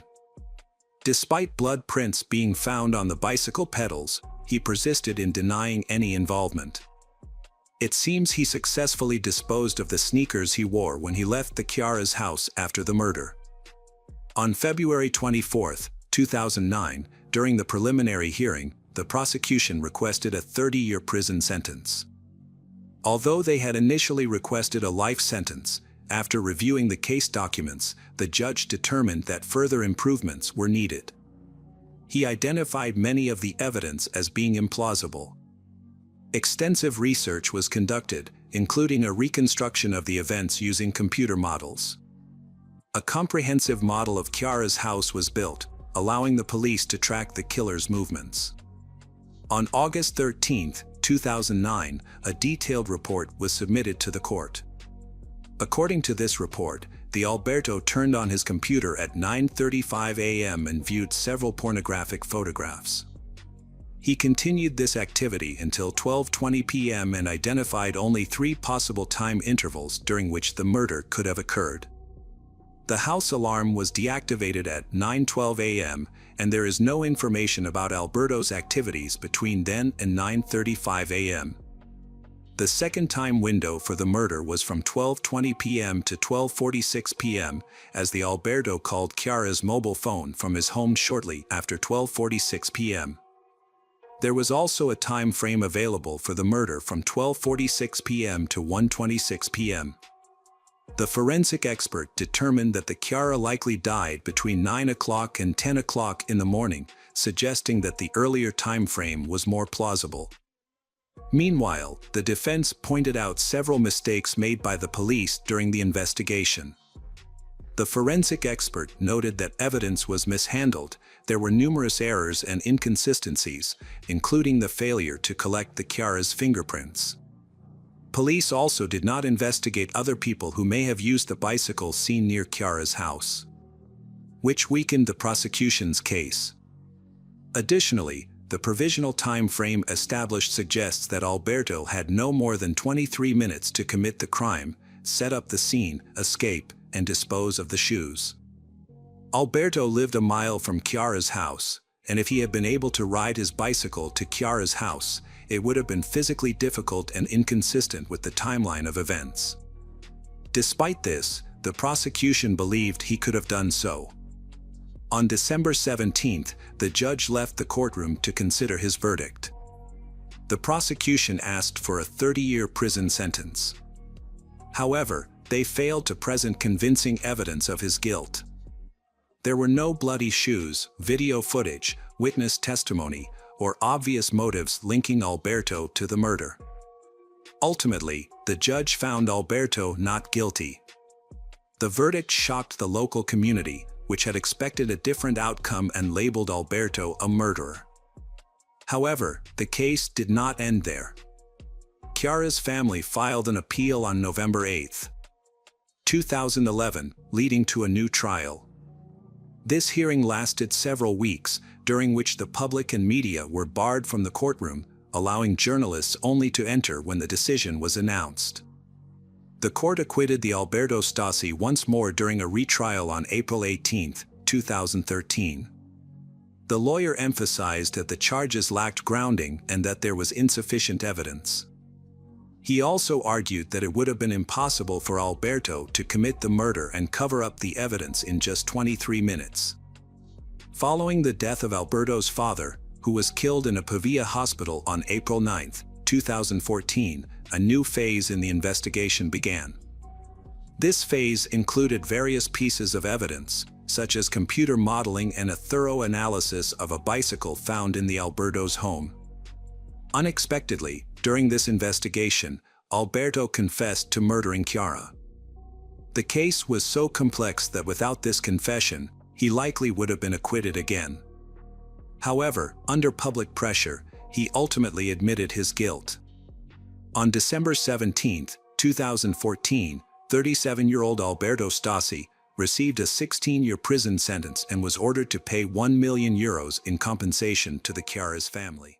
Hello, crime enthusiasts, are you ready for another chilling investigation? The case of William Lewis Rees.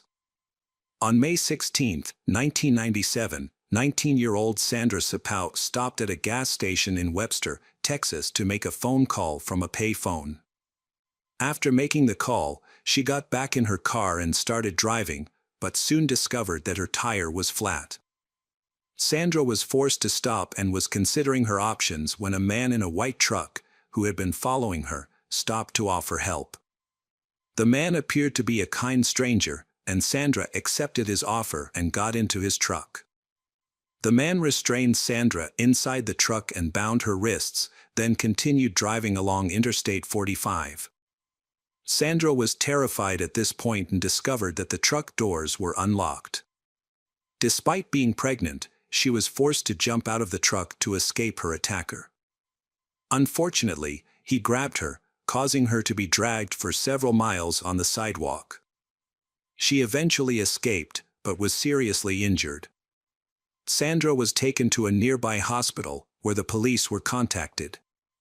She described her attacker, but due to her trauma, she was unable to recall important details. That was not enough to arrest the attacker. With no other clues to the attacker's identity, the police decided to hypnotize Sandra. A few months later, while under hypnosis, she recalled important details, including the truck's license plate. The license plate led to a man named William Rees. William Lewis Rees was born on July 1, 1959, in Oklahoma. He was one of 13 siblings. As a child, he lived in the cities of Yukon and Anadarko. Due to his parents' difficult financial situation, he was forced to drop out of school in the 9th grade and work as a farm laborer. William married Judy Flaming in 1979, after she became pregnant. William joined the Oklahoma National Guard, but his time in the Guard was short-lived. His marriage to Judy was also troubled, and the couple divorced just a year after their marriage.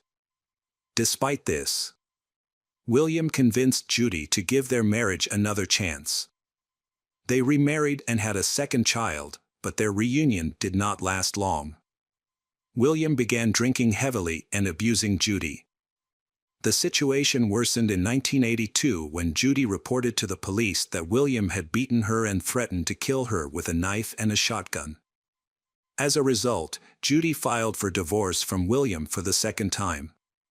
William later remarried, but the marriage did not last long, as his second wife divorced him after only a few months.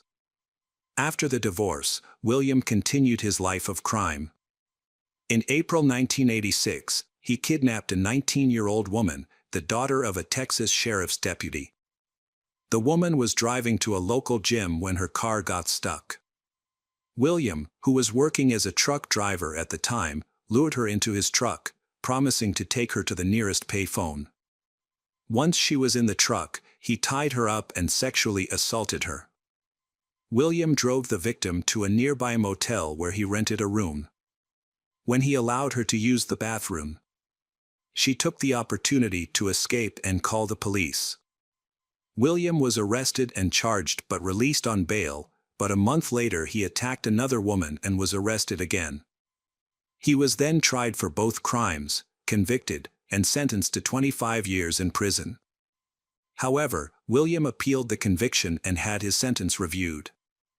The review found flaws in his case, leading to a reduction in his sentence. As a result, he was paroled in October 1996, after serving only 9.5 years of his original sentence. William moved to his mother's house in Anadarko, Oklahoma, after his release from prison. He then regained his driver's license in early 1997 and moved to Houston, Texas. There, William attempted to kidnap and sexually assault Sandra Sapau. This eventually led to his conviction for aggravated kidnapping in 1998 and his sentence of 60 years in prison. But while William was serving his sentence, police suspected him of being involved in many other crimes. It took years to unravel the secrets William had taken with him to prison while many families waited for answers. On the drizzly morning of April 3, 1997, around 9 a.m., 12-year-old Laura Smither asked her mother for permission to go jogging alone around 9 a.m. It was a decision that would prove to be one her mother would regret for the rest of her life. Laura, the daughter of Bob and Gay Smither, grew up in a house in Friendswood with her younger brother. She was known for her kind and gentle nature. Laura was not only an excellent student but also a talented ballet dancer from a very young age. Her dream of becoming a professional ballerina began to take shape after recently being accepted into the prestigious Houston Ballet Academy. When she asked to go for a run that fateful day, her mother was surprised because Laura never went out much. In fact, she didn't even go to school and was homeschooled by her parents. However, Laura had recently been inspired to do cardio to improve her dancing skills and wanted to go for a run while her mother was cooking breakfast. Her mother allowed her to go for a short run because she never thought anything bad would happen to her. Laura's parents began to panic when she didn't return after a few hours. She was always closely supervised and had never been out alone for so long, so they knew something was wrong. Laura's father searched the neighborhood but found no sign of her. Initially, they thought she would return soon, but as the hours passed, they realized something was wrong. The parents then contacted Laura's relatives and friends to see if anyone had any information about her whereabouts, but no one had any. After an unsuccessful search, they contacted the police to file a missing person report. Laura's father explained the situation to the police. "My daughter went jogging this morning, but she was gone much longer than I expected." The investigation into Laura's disappearance began, and her family immediately received support from the community. Volunteers, holding Laura's photo in their hands, went door to door asking residents if they had any information about the missing 12-year-old. However, their efforts stopped when night fell. The next morning, the police began an active search for Laura. A foot search party was deployed to the forest, while helicopters were also used to search for potential clues. Unfortunately, no clues were found during this time. Despite the lack of progress, community morale remained high, with hundreds of volunteers joining the search effort. The search continued for a week, with 6,000 volunteers involved. The National Coast Guard, along with the FBI, also joined the local police department to assist in the search. Although the possibility that Laura had become lost in the woods was initially considered, by this point in the investigation, police suspected foul play. Hoping to continue the search, the community held candlelight vigils and prayers in Laura's name, keeping alive the hope of finding her. However, another week passed without any leads in the case. On Sunday, April 20, 1997, a meeting was held at Friendswood High School to discuss the next steps in the search. During the meeting, the sheriff received a phone call, causing his expression to become anxious, causing concern among those present, who wondered what had happened. Around 10 p.m., Laura's parents received heartbreaking news. Laura's body had been found near a Pasadena reservoir, 12 miles from where Laura had disappeared.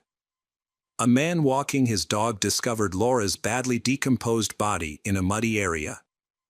She was wearing only a pair of socks. 17 days after Laura went missing, her body was finally found, but in a brutal and tragic state. She had been brutally beaten and strangled to death. The news sent shockwaves through the Friendswood community, leaving residents heartbroken and fearful that a predator was on the loose and could target others.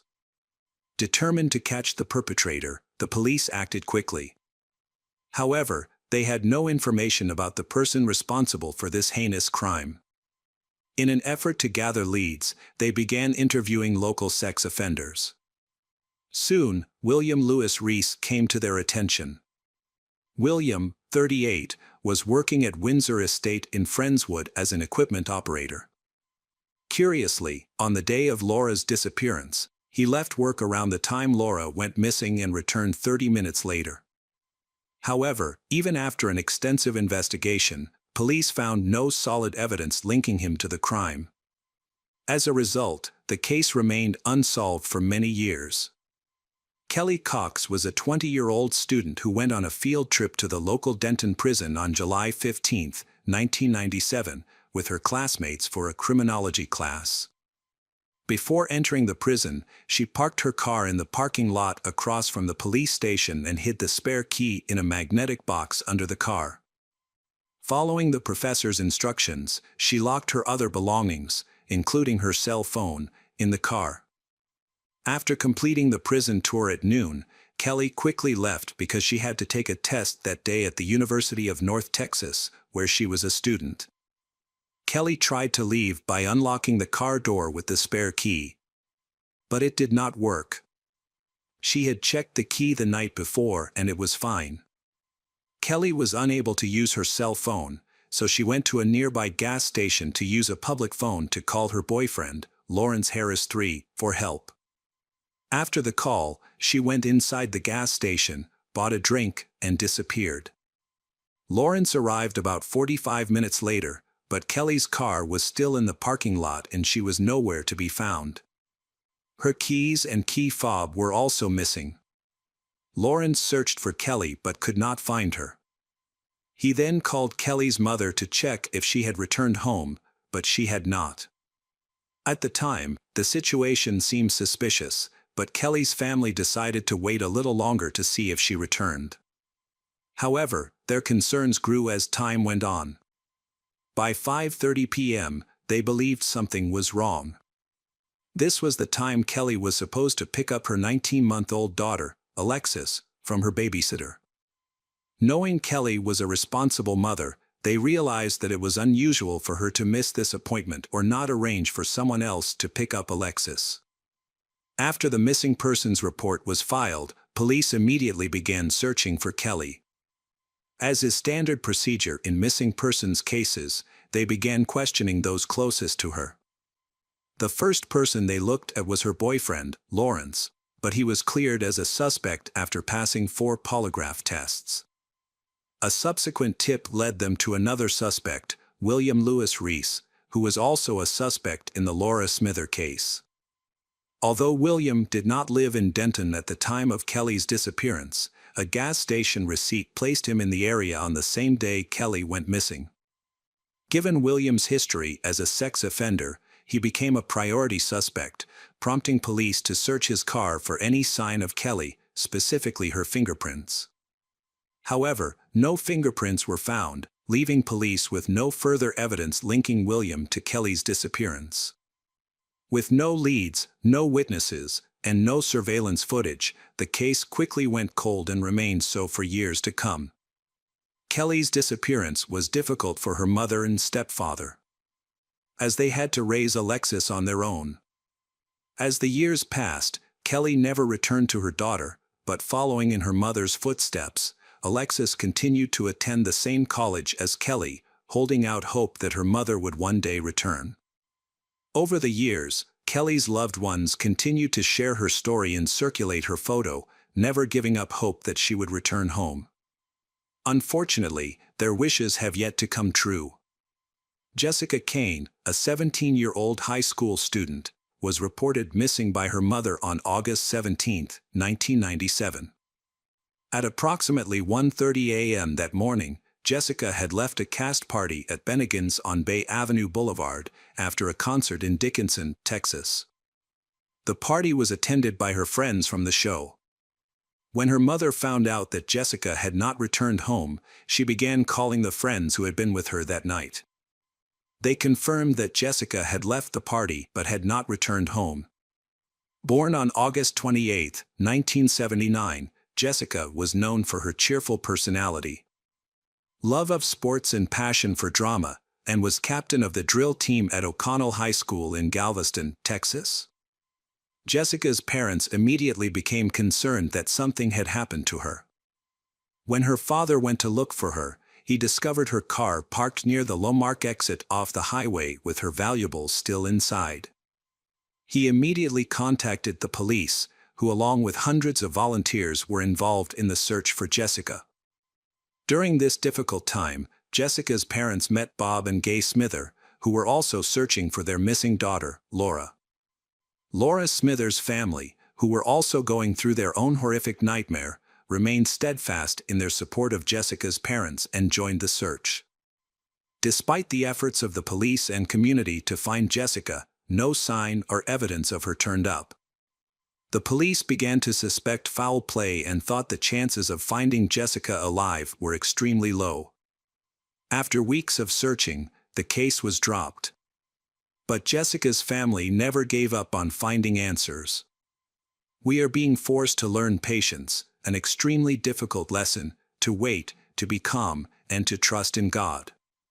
Tiffany Johnson was a 19-year-old woman who went missing on July 26, 1997. Her car was found abandoned at a car wash in Bethany, Oklahoma, but there was no sign of her. Born on April 6, 1978, to Michael and Kathy Dobe, Tiffany is the youngest daughter in her family. She is very close to her family, especially her mother. Tiffany grew up as a cheerful and active girl in a small town. She enjoyed spending time outdoors, often helping her grandfather with his gardening and taking care of plants. After graduating from high school in 1996, Tiffany married Ryan Johnson in 1997 and moved to Bethany, Oklahoma with him. To save money for college, she took on 2 jobs while planning to enroll in Oklahoma State University and study botany. However, her plans never came to fruition. On July 26, 1997, Tiffany finished her part-time shift at a restaurant around 2 p.m. She was excited to celebrate her 3-month wedding anniversary with her husband, Ryan, and had planned to meet him at 11 p.m. Before leaving, Tiffany returned home, showered, and drove off in her white Dodge Neon. Tiffany went to the Sunshine Car Wash to have her car washed. She was never seen again. Her husband began searching for her that night, checking her home and other possible locations, but she was nowhere to be found. Around midnight, a Bethany police officer stumbled upon Tiffany's abandoned car at the car wash. Police found the car door open, the keys still in the ignition, and found Tiffany's wallet inside. In the glove box, police found Tiffany's mother's phone number. However, when police contacted Tiffany's mother, Kathy, who lived 60 miles away in Anadarko, she had no information about her daughter's disappearance. Tiffany's husband, Ryan, was the next person police contacted, but he also had no information about his wife's whereabouts. At this point, it was clear that something was wrong. Before police could begin searching for Tiffany, a disturbing discovery was made on July 27, 1997, near the intersection of I-40 and Gregory Street. A search party looking for another missing girl stumbled upon the body of a young white woman. Police suspected that the body might be Tiffany's as soon as they arrived on the scene. After being shown a photo of the victim, Ryan quickly confirmed that it was indeed his wife. An autopsy could not determine the exact time of her death, but it indicated that she had been the victim of sexual assault and strangulation. Police collected and preserved an unidentified DNA sample found on her body as evidence. With no leads on a suspect, police initially focused on the husband, Ryan, as a potential suspect in his wife's death. However, an alibi soon came to light, revealing that Ryan had been at work from 3 p.m. to 11 p.m. on the day Tiffany was last seen. Tiffany's last known whereabouts were at the car wash at 6 p.m. Just when the investigation seemed to be stalling, a crucial clue emerged. It was revealed that Tiffany's cause of death involved sexual assault, as well as severe head and shoulder trauma. The car wash owner soon contacted the police, reporting that a suspicious person, matching the description of a man wanted for kidnapping in Texas a few months earlier, had been seen at the car wash on the same day Tiffany went missing. That man was none other than William Lewis Reese. His mother was a close friend of Tiffany's mother, and William even called Tiffany's mother, Kathy, after her daughter's death to offer his condolences. However, William was able to evade justice for a while, as the police investigation into Tiffany's murder failed to produce any evidence implicating him. Years later, in 2015, police made a significant breakthrough in the case thanks to advances in DNA technology. A DNA sample collected during Tiffany's autopsy was retested and matched a profile in a national database, known as CODIS, linking William to the crime. William was then charged in Oklahoma City with Tiffany's 1997 kidnapping and murder. Just as his trial was about to begin, William suddenly confessed to other crimes in an attempt to negotiate a deal with the prosecution. William had eluded police for nearly 19 years, despite having a serious criminal history, including armed kidnapping. Police suspected him of murdering Laura Smither and of being involved in the disappearances of Jessica Kane and Kelly Cox. To confirm their suspicions, they showed him photos of the three victims. William quickly admitted responsibility but denied any sexual motive behind the crimes. William agreed to reveal the location of Kelly and Jessica's remains in order to avoid facing the death penalty. In April 2016, he led police to a site in a Houston pasture where human remains were discovered. After several days of excavation, the Harris County Medical Examiner's Office confirmed that the remains belonged to Jessica Kane. The search then shifted to a separate burial site in Brazoria County, where another set of remains were found. Using dental records, police identified the remains as those of Kelly Cox. The trial for the murder of Tiffany Johnston took place in May 2021 in Oklahoma County District Court. A jury found William Lewis Reese guilty on May 28, 2021. The judge then sentenced William to death on August 19, 2021, for the kidnapping and murder of Tiffany. After his conviction, William was extradited to Texas in March 2022 to stand trial for the murders of Laura Smither, Kelly Cox, and Jessica Kane. William pleaded guilty to all three murders and was sentenced to life in prison in June 2022. Welcome back, detectives. Let's dive into another horrible case. The case of Mindy Morgenstern. Mindy Morgenstern was born on April 29, 1984, in Bogota, Colombia. She and her sister were adopted by Eunice and Larry Morgenstern, farmers from New Salem, North Dakota, USA. The couple already had a biological daughter named Rebecca, but they wanted a larger family. They adopted a boy named Michael and later a girl from Colombia named April. When they found out April had a younger sister, Mindy, they decided to adopt her as well. This completed their family of 4 children, with 3 being adopted. Mindy was the youngest. Growing up on the farm suited Mindy perfectly. She enjoyed horseback riding and playing basketball. She assisted her parents with farm work and was even skilled enough to drive a tractor. After high school, Mindy relocated to Valley City and became in college life. Her outgoing and cheerful personality helped her make friends quickly. She balanced her studies with a part-time job as a waitress at a local restaurant. Her future had looked promising, but now her plans and dreams were shattered. Mindy's friends, Tony Ballman and Danielle Holmstrom, became concerned when she failed to answer her cell phone and didn't return their calls on September 13, 2006. They decided to visit her apartment to check on her. Upon arrival, they noticed Mindy's car parked in a lot, and Tony went up to the second floor to knock on her door. When no one answered, Tony entered the unlocked apartment and found it dark in the house. After taking a few steps, she stumbled upon something on the floor. Turning on the light revealed the lifeless body of Mindy, with visible injuries on her neck.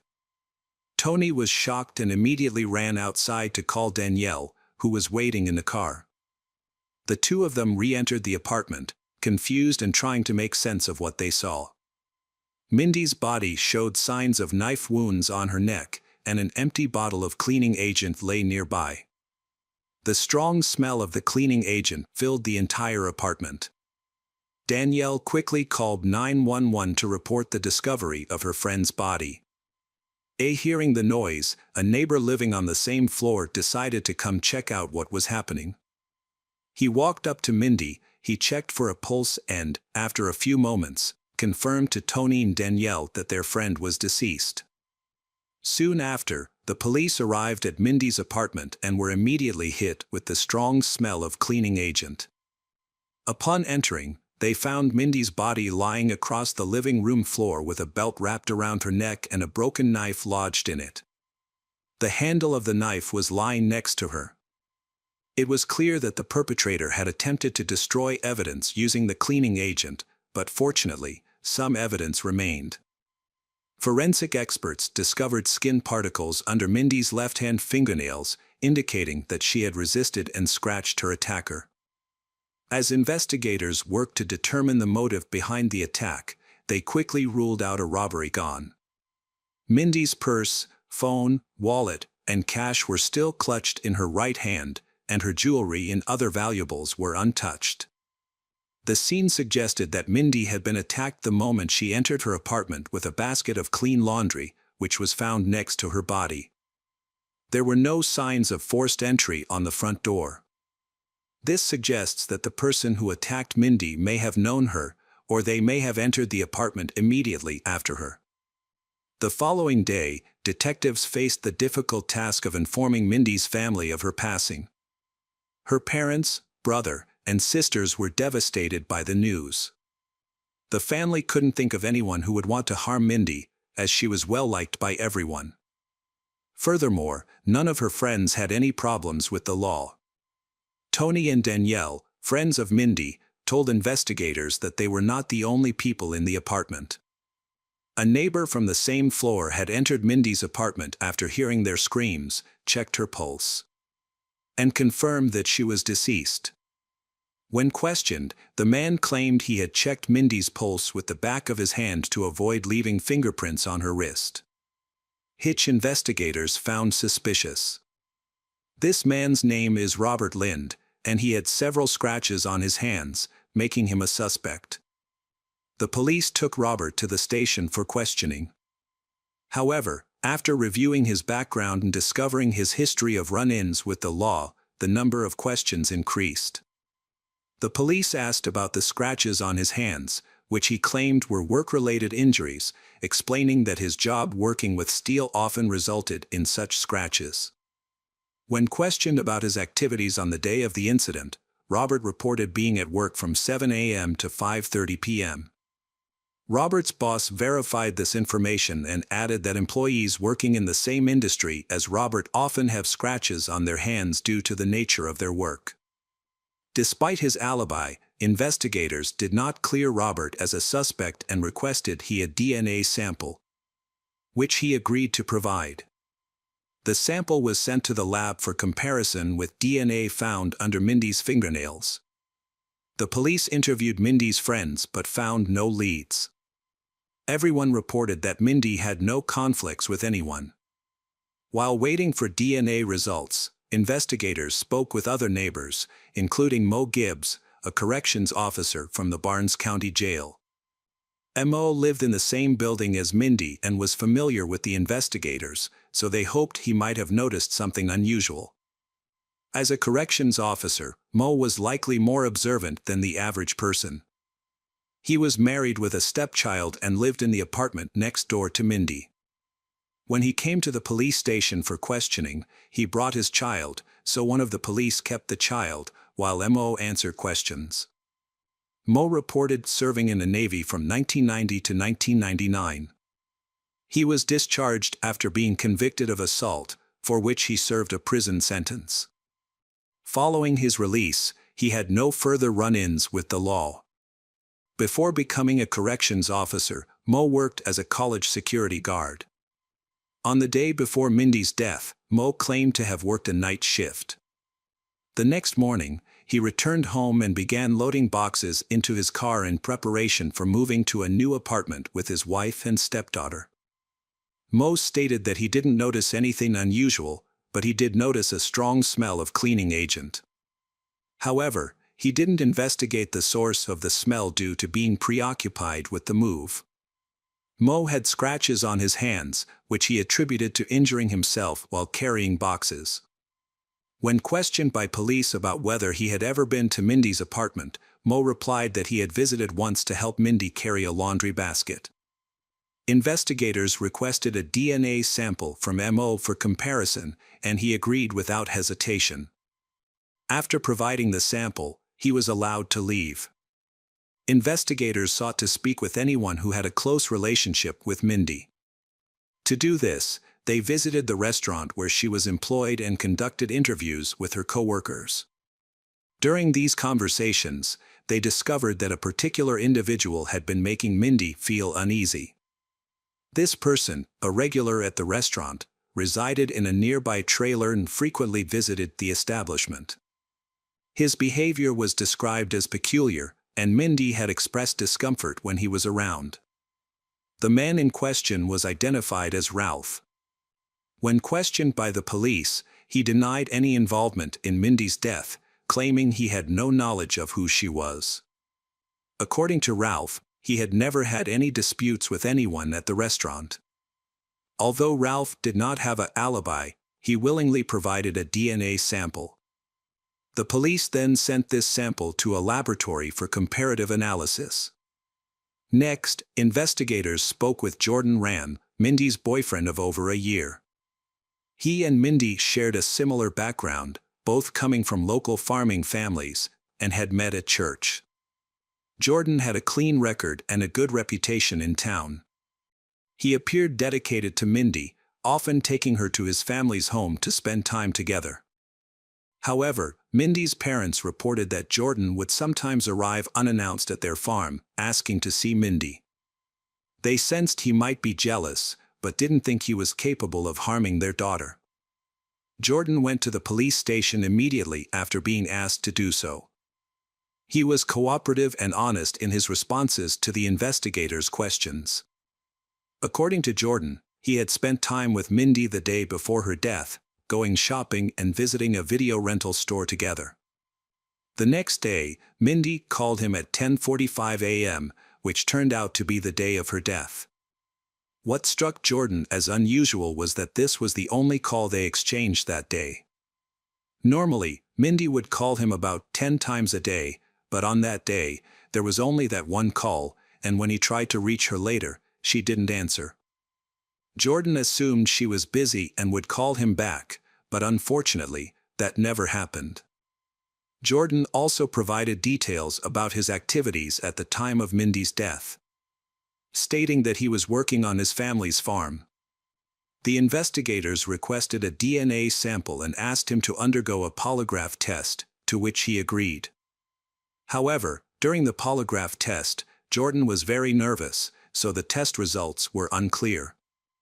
Despite this, the police released him, sent his DNA sample for analysis, and began verifying his alibi. Kyle Kia, Mindy's ex-boyfriend, who was also a potential suspect. They had broken up over a year before her death, but something unusual occurred after the breakup. Kyle met Mindy when she was a freshman. They dated for 2.5 years, during which time Kyle regularly visited Mindy's family farm. Her family adored him and treated him like one of their own. Mindy loved Kyle deeply and thought they would eventually get married.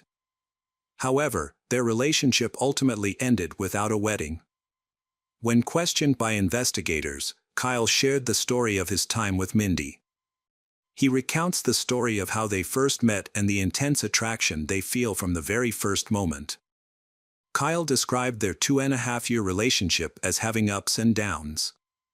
Kyle and Mindy began arguing frequently. After completing his university studies, Kyle needed to move forward with his life, so he relocated to a new area about an hour's drive from Valley City. This move concerned Mindy, who feared Kyle might find someone else, as maintaining a long-distance relationship can be tough. According to Kyle, he chose to end the relationship due to these challenges. Following the breakup, Mindy made efforts to reconcile with Kyle, but he said he'd have started seeing another girl and subsequently ceased communication with Mindy. However, about 7 months before Mindy passed away, she went to Kyle's house to talk to him. Kyle insisted he had nothing to discuss and asked her to leave. The conversation ended, and Mindy becoming upset and departing, marking the last time they spoke to each other. Kyle's demeanor changed a few days after Mindy's death, as he sat in the interrogation room.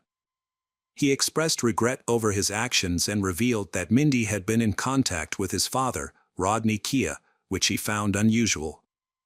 According to Mindy's friends, Rodney would call her multiple times a day, sometimes scaling back to just a few calls a week. Kyle believed his father had become overly attached to Mindy. At one point, Kyle asked his father to cease communication with Mindy. He also mentioned that his mother discovered the frequent calls and was upset, telling Rodney it was wrong given. Despite this, the Kyle family had a genuine affection for Mindy, and her communication with Rodney may have been a way for her to maintain a connection with Kyle. The police investigated Mindy's voicemail and discovered a message from Rodney, left after her death, in which he was crying and apologizing for what had happened. This close relationship between Rodney and Mindy raised suspicions, and the police called him in for questioning. The police asked Rodney about his attachment to Mindy, his son's 22-year-old ex-girlfriend. Rodney acknowledged it was unusual but explained that he grew fond of Mindy when she was dating his son, Kyle. He liked Mindy because she reminded him of his wife when his wife was young. Initially, they discussed Kyle, but soon their conversations and texts expanded to other topics, and even after his wife discovered their conversation, this continued. Rodney stated that he and Mindy spoke frequently, sometimes up to 20 times a week, with Mindy usually initiating the calls. He described their relationship as paternal, considering her like a daughter, and was shocked by her death. He left a voicemail message for investigators, wanting to talk to Mindy one last time. However, these emotional messages only increased suspicions about Rodney's intentions. Although investigators doubted a romantic relationship between Mindy and Rodney, they considered the possibility that he had become dangerously obsessed with her. Rodney gave his DNA to the police and told them he was working on his farm with his 2 sons from 7:30 a.m. until evening on the day in question. His family backed up his story, so the investigators let him go. The police then sent Rodney's DNA to a lab to compare it with skin particles found under the victim, Mindy's, fingernails. As the police continued their search for Mindy's killer, people in Valley City grew increasingly worried about their safety. Many people were too afraid to leave their homes because the person who killed Mindy was still at large. 6 days after Mindy's passing, her funeral was held. Due to the large number of people wanting to pay their respects, the service took place in the school gym instead of the church. Undercover police officers attended, keeping a discreet watch on the crowd for any suspicious behavior, as it was suspected that Mindy's killer might be in attendance there.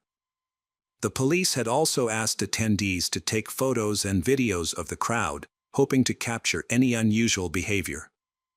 However, this effort did not produce any leads. With no new suspects, the police were left waiting for the results of DNA tests from existing suspects.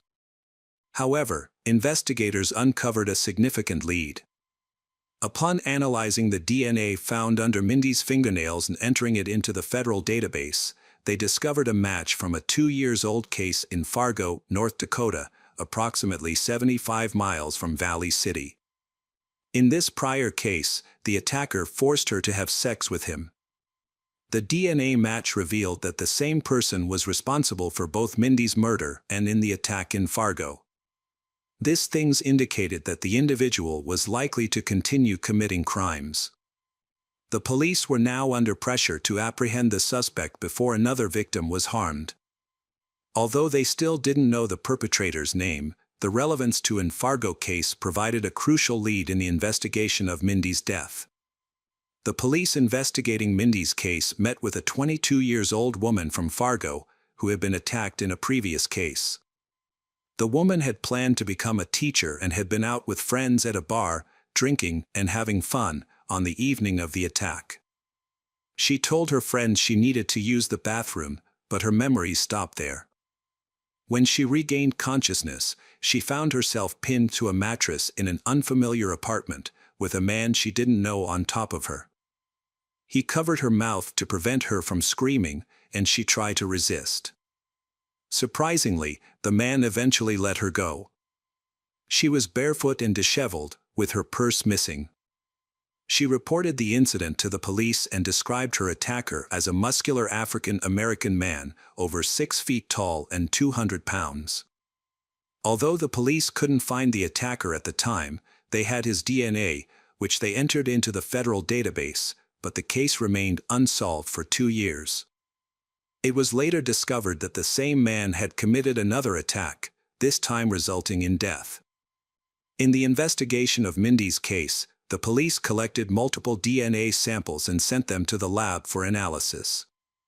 After conducting more in-depth analysis, the lab experts found a match. The DNA belonged to one of the individuals who had voluntarily provided a sample DNA. Surprisingly, the match was not Mindy's ex-boyfriend Kyle or his father Rodney, who had initially raised suspicion. Instead, the DNA from the skin found under Mindy's fingernails belonged to 34-year-old Mo Gibbs. He worked as a corrections officer at the Barnes County Jail. O had undergone a big transformation in his past, having moved from being a member of the Crips gang in Central California to serving in the U.S. Navy. He had been married with children but got divorced and later relocated to Valley City. Before becoming a corrections officer, Mo worked as a college guard. Mo had been working at the Barnes County Jail and was known to the investigators handling Mindy's case. As he appeared to be a decent individual, it came as a shock when his DNA was found under Mindy's fingernails. The investigators devised a plan to bring Gibbs in for questioning without arousing his suspicion. They contacted him, stating they needed to ask a few more questions, all while keeping him under discreet surveillance in case he attempted to flee. Mo arrived at the police station on time, unaware of the true purpose of the interrogation. Before revealing the DNA evidence, the police offered Mo the opportunity to take a polygraph test. He agreed and responded to all the questions, but there are some indications that he is lying. Despite this, Mo maintained his innocence in Mindy's death. When informed about the DNA match, Mo remained surprisingly calm, continuing to deny any involvement in Mindy's murder. However, when told that his DNA also linked him to a case in Fargo, his demeanor changed, and he smiled, but said nothing. The collected was enough to arrest Mo Gibbs. He was handcuffed and charged with the murder of Mindy Morgenstern, followed by charges related to the Fargo case. After his arrest became public, 5 female prisoners came forward, alleging that Mo had coerced them into sexual relations while he was on duty. As a result, Mo faced 6 additional charges. It may seem unusual that someone with a prison record was hired as a college guard and later as a corrections officer at Barnes County Jail. However, Mo Gibbs' employers were unaware of his true identity. He had changed his name from Glendale Morgan Jr. to Mo Gibbs before applying to these positions. When he was in the Navy, Mo was involved in a drive-by shooting and subsequently spent over 5 years in prison. During his trial, Mo's lawyers proposed a theory to explain how his DNA came to be under the victim's fingernails, Mindy. They suggested that she may have touched the same door handle as Mo, thus transferring the DNA. The defense further implied that Mindy's boyfriend, Jordan, could have been the one responsible for harming her. Mo pleaded guilty to charges, except those directly related to Mindy's death. Notably, neither his fingerprints nor DNA were found on the knife that caused Mindy's injuries. Prosecutors attributed this lack of evidence to the use of a cleaning agent, which they believed he had eradicated all traces. The prosecution's theory was that Mo had entered Mindy's apartment immediately after she, with the intention of coercing her into intimacy. When she resisted, he lost his temper, murdered her. In an attempt to eliminate any evidence, he then doused the area with a cleaning agent. Mo maintained that if he had been the one responsible for Mindy's death, he would not have willingly provided a DNA sample. On July 12, 2007, the jury was unable to reach a unanimous decision, resulting in the trial being postponed by 4 months. During the retrial, prosecutors were better prepared and showed DNA experts to counter-challenge the defense's argument. The defense claimed that Mo's DNA was found under Mindy's fingernails due to accidental contact with a door handle. However, the experts testified that the amount of DNA found could only have resulted from intense physical contact. Additionally, Mo's cellmate testified that he had confessed to the crime and had even expressed a desire to commit the same crime again if given the opportunity. After deliberating for 27 hours, the jury delivered a guilty verdict on November 20, 2007. When given the opportunity to speak before sentencing, Mo Gibbs, 35, maintained his innocence and expressed sympathy for Mindy's family. He sent his condolences, as well as prayers, to Mindy's family. He added that it was horrible, and it should never have happened, and he was sorry that it had happened. The judge found the evidence against Gibbs to be overwhelming, showing that he had strangled and stabbed Mindy, then poured the detergent over her face and body. The judge also denied Mo's request for a new trial. Mo Gibbs received a life sentence in prison without the possibility of parole for the murder of Mindy Morgenstern. He was also given a 12-year sentence for assaulting a woman in Fargo and an additional 15 years for other charges. Mo Gibbs is currently serving his sentence at the North Dakota State Penitentiary in Bismarck. After the sentencing, Mindy's mother, Eunice, addressed Mo that she forgive his, but she won't forget what you did to Mindy. Hey detectives. Welcome back. We've got another mysterious case to explore. The case of Vera Pectalieva. Vera Pectalieva was born on September 24, 1997 in Kyslov, located in Kovo Oblast. Growing up, Vera became a cheerful and creative person with a passion for singing. Her talent helped her win first place in many singing competitions while she was still in school. Although her parents, Oksana and Yevhen, divorced while she was still in school, Vera maintained a close relationship with both of them. She also got along well with her stepmother and stepfather. People who knew her described Vera as a kind, positive, and gentle person. Vera surprised her family when she decided to pursue a technical education instead of a creative path after graduating from high school. She attended the State Technical University in Kovo. Although Vera lives in Kovo, she maintains a close relationship with her mother, Oksana, who lives in Kyslov, about 110 miles away. During a visit to her mother in 2016, Vera met a man her age named Vladislav Kanis, commonly known as Vladislav. Unlike Vera, Vladislav did not set goals in life, was withdrawn, and had a volatile temper. Vladislav dropped out of school after the 9th grade and grew up in a dysfunctional family. His mother left home, so he lived with his father. However, the difficulties in his life did not stop there. His father had problems with the law, and it all culminated in his suicide, all before Vladislav's eyes. This left a lasting impact on him. Despite their very different backgrounds, Vera developed strong feelings for Vladislav, loving him deeply. Vera's parents knew Vladislav and were against their relationship. Although they felt sorry for Vladislav for his difficult life, they envisioned a different life for Vera. "We did not approve of her choice, expecting her to eventually end the relationship," said her mother, Oksana. Vera's father asked her to break up with Vladislav when he found out about their relationship, but Vera refused. Instead, she simply stopped talking about him to her parents. Vera's mother, Oksana, remembers that Vladislav was never present at family gatherings and never appeared in Vera's social media photos, as if Vera was deliberately trying to hide him.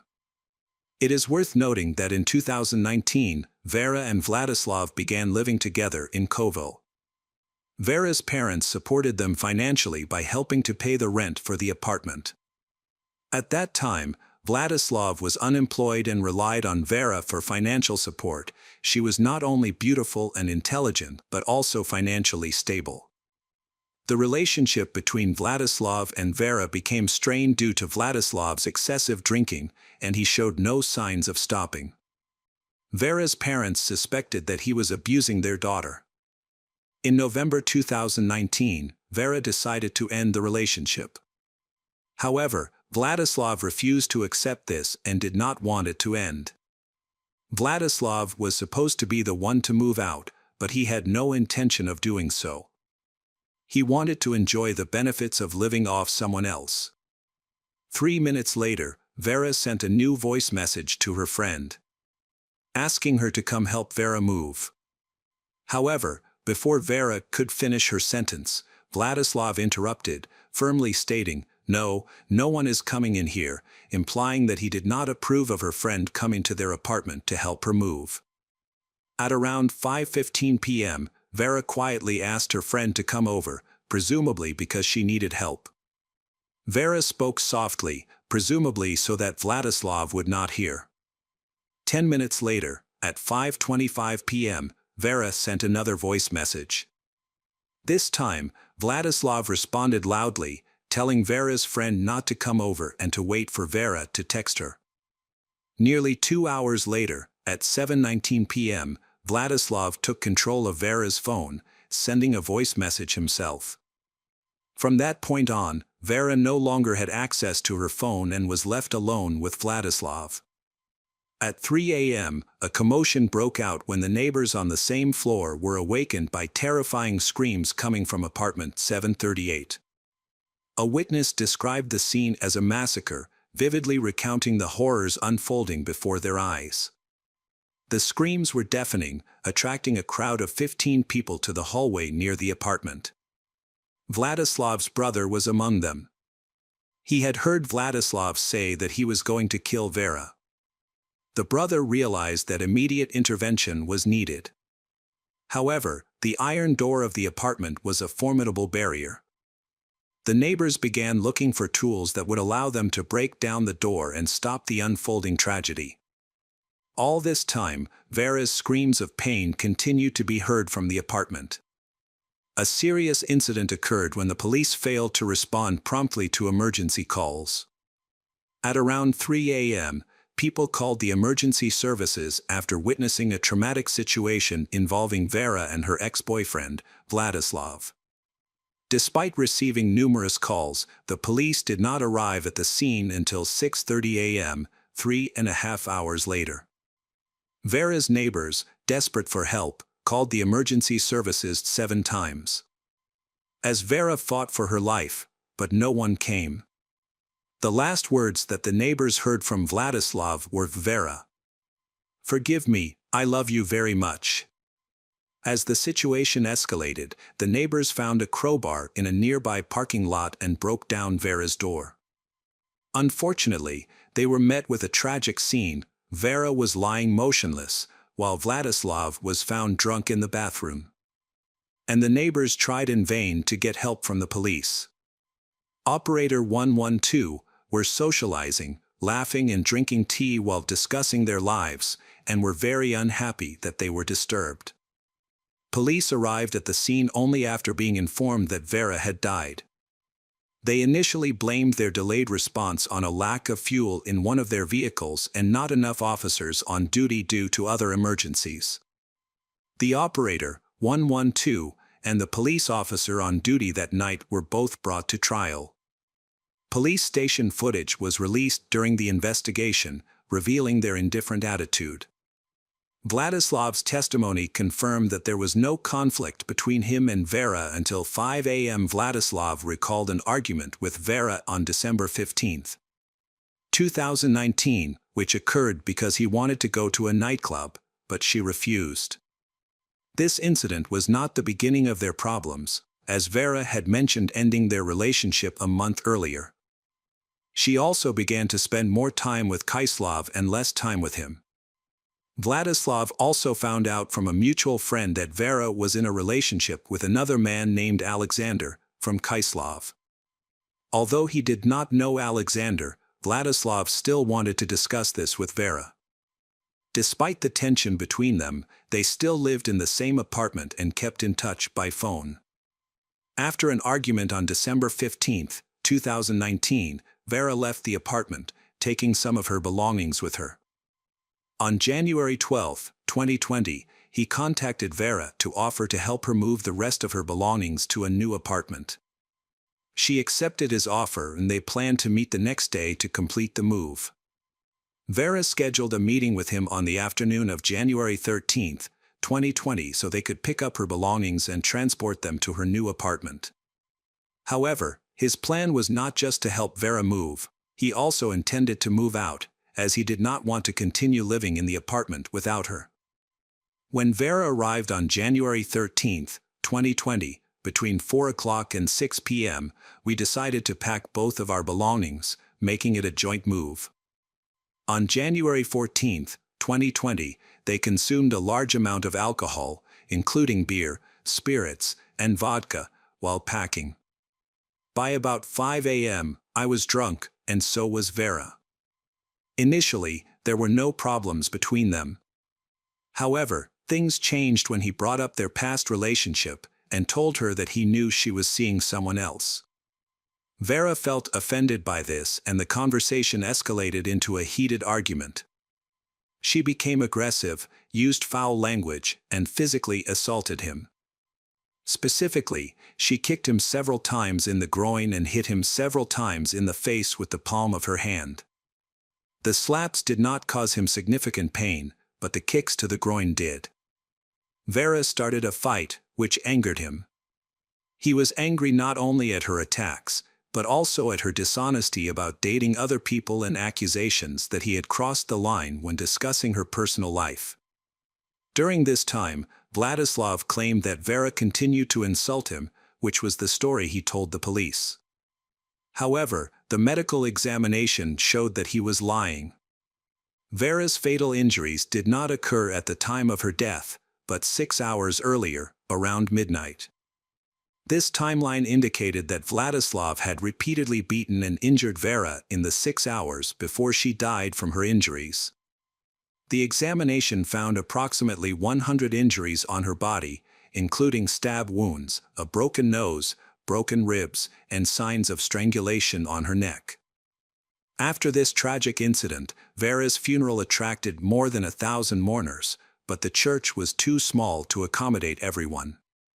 Vera's grieving mother, Oksana, revealed that the funeral home spent 4 hours trying to recreate her daughter's severely damaged face using cosmetics. Despite these efforts, Oksana could barely recognize her own child, such was the severity of her injuries. Meanwhile, Vladislav was telling the police his story of what had happened. Of course, he tried to downplay his role in the crime. In addition, the presence of Vladislav's brother at the crime scene raised many questions, since he lived in another city. Vladislav gave an explanation for his brother's involvement. According to Vladislav, after the incident, he contacted his brother and informed him that Vera was no longer breathing. His brother advised him to call an ambulance and attempt artificial respiration and first aid on Vera. However, phone records show that Vladislav called his brother around midnight and said that he intended to kill Vera. During the interrogation, he was questioned about the injuries on Vera's body. In response, he said that it was likely that he had inflicted them, although he did not remember how many times he had hit her. The injuries recorded by the expert could have been inflicted by him. He admitted to having inflicted all the injuries listed in the report. During the altercation, his main goal was to achieve silence, and he did not consider Vera's pain. Vera screamed and insulted him throughout the fight. He made it clear that he did not feel pleasure in hitting her. Instead, he wanted her to stop screaming. And the investigation found that the police and emergency services personnel were negligent. Despite this, they were not suspended during the investigation and continued to defend their actions. The prosecutor pushed for actual prison sentences for the 5 defendants, but the judge decided to reduce the sentences from 1.5 years to 2 years of suspended imprisonment. Along with the sentence, the court ordered each police officer to pay about $350 to the victim. The police department was also ordered to pay about $111,000. Russia has its own currency, the ruble, but I have converted all the amounts to US dollars so that everyone can understand these numbers. The indictment states that the police had gasoline, and even if they did not, they should have taken appropriate measures to resolve the situation.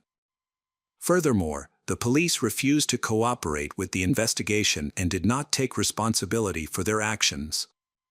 According to their account, when witnesses reported hearing a woman's desperate cries for help, the police team was in another location investigating the discovery of a man's body. We will probably never know what really happened that night. Vera had planned to move out of the apartment and even asked a friend to help. With this, it can be assumed that Vladislav forced Vera to drink alcohol or poured alcohol into her mouth while she was unconscious. This gave him time to fabricate a story that portrayed the events as unintentional. In 2022, the court sentenced Vladislav Kanis to 17 years in prison. Although Vladislav admitted partial guilt and was ordered to pay about $45,000 in compensation, Vera's parents were shocked by the outcome. They felt that 17 years was too light a sentence and planned to appeal. However, their efforts were soon in vain. Vladislav did not even serve a year in prison. In April 2023, it became known that he had received a presidential pardon after 6 months of participating in the armed conflict. You all know what kind of conflict Russia is currently involved in. He was also exempted from paying any compensation to Vera's parents. In November 2023, photos of Vladislav in military uniform appeared on social media. Vera's case has caused widespread outrage in Russia. The news of Vladislav's pardon was no less resounding. Here is what the Russian presidential press secretary had to say on the matter. The pardon process consists of several steps. First, the convicted person must publicly admit his guilt. This initial decision is made by the Federal Penitentiary Service, followed by reviews at the regional and federal levels, and then by the Central Committee. Only after passing these stages does the president take up the case for consideration. In addition, convicted people, including those who committed serious crimes, can be redeemed through their bravery on the battlefield, risking their lives under fire. This can be seen as a way for them to atone for their past mistakes. Imagine the painful emotions Vera's parents must have gone through when they learned that the person responsible for taking their daughter's life had been given a second chance.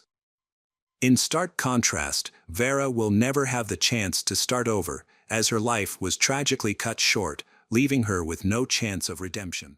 Hello friends, welcome to our channel. Today we're going to take a look at another horrible case with you.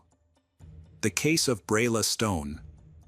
Brayla Stone, a 17-year-old girl born and raised in North Little Rock, Arkansas, stands out for her fun-loving and outgoing personality. She lives in the suburb of Sherwood. Brayla is very active on social media, especially Instagram, where she attracts many followers thanks to her unique sense of humor.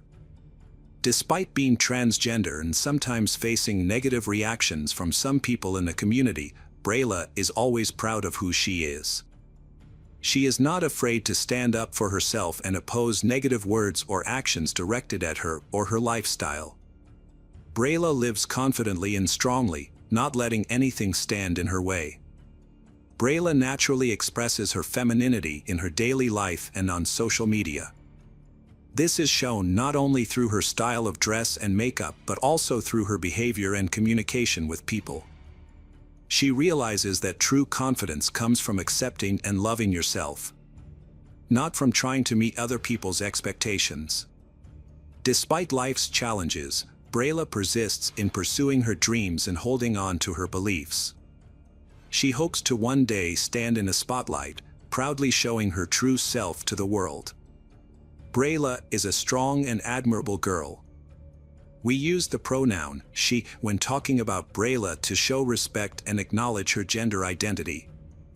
In 2020, Brayla began a relationship with Trevone Hayes Miller, an 18-year-old who worked at a local Arby's. However, Trevone has a troubled past. Trevone was involved in a murder when he was 14 and was part of a criminal gang. In April 2016, Trevone and two older teens plotted to rob Brian Thompson, a 17-year-old marijuana dealer. They lured Brian to the parking lot of a local recreation center, promising to buy his merchandise. Trevone was carrying a BB gun, while one of his friends was carrying a real gun. While Brian was making the transaction, the older teen suddenly shot Brian in the neck and stole $15. The group then fled. Brian's death highlights the brutality and guilt of Trevone and his gang's actions. It is clear that Trevone was a dangerous criminal. This raises the question of why Brayla would choose to date someone like that. It is possible that Brayla did not know about Trevone's criminal past, or that there were other factors in their relationship that we do not know about. Everyone has their own preferences and choices, and sometimes relationships do not follow conventional standards. However, not all young women are attracted to men with complicated pasts. Each woman has her own criteria when choosing a partner. Some may be attracted by empathy or hope that the other person will change for the better, while others may seek stability and security in the relationship. Police found about a pound of marijuana in the car and arrested all three suspects within a day of the shooting. Security cameras near the scene captured their images, leading to their quick arrest. Trevone, the youngest of the group, was initially charged with murder. However, he agreed to cooperate with the investigation and was prepared to testify against his co-defendants. This resulted in his charges being reduced to armed robbery in juvenile court. Although Trevone did not have to testify because his co-defendants pleaded guilty, he was prepared to disclose text messages in court. These messages showed that Trevone was the mastermind behind the robbery plan, despite being the youngest of the group. Trevone initially planned to commit the robbery at an abandoned house they had been using as a hideout. As a result, Trevone only served a short time in juvenile detention. Two older accomplices were convicted and remain in custody.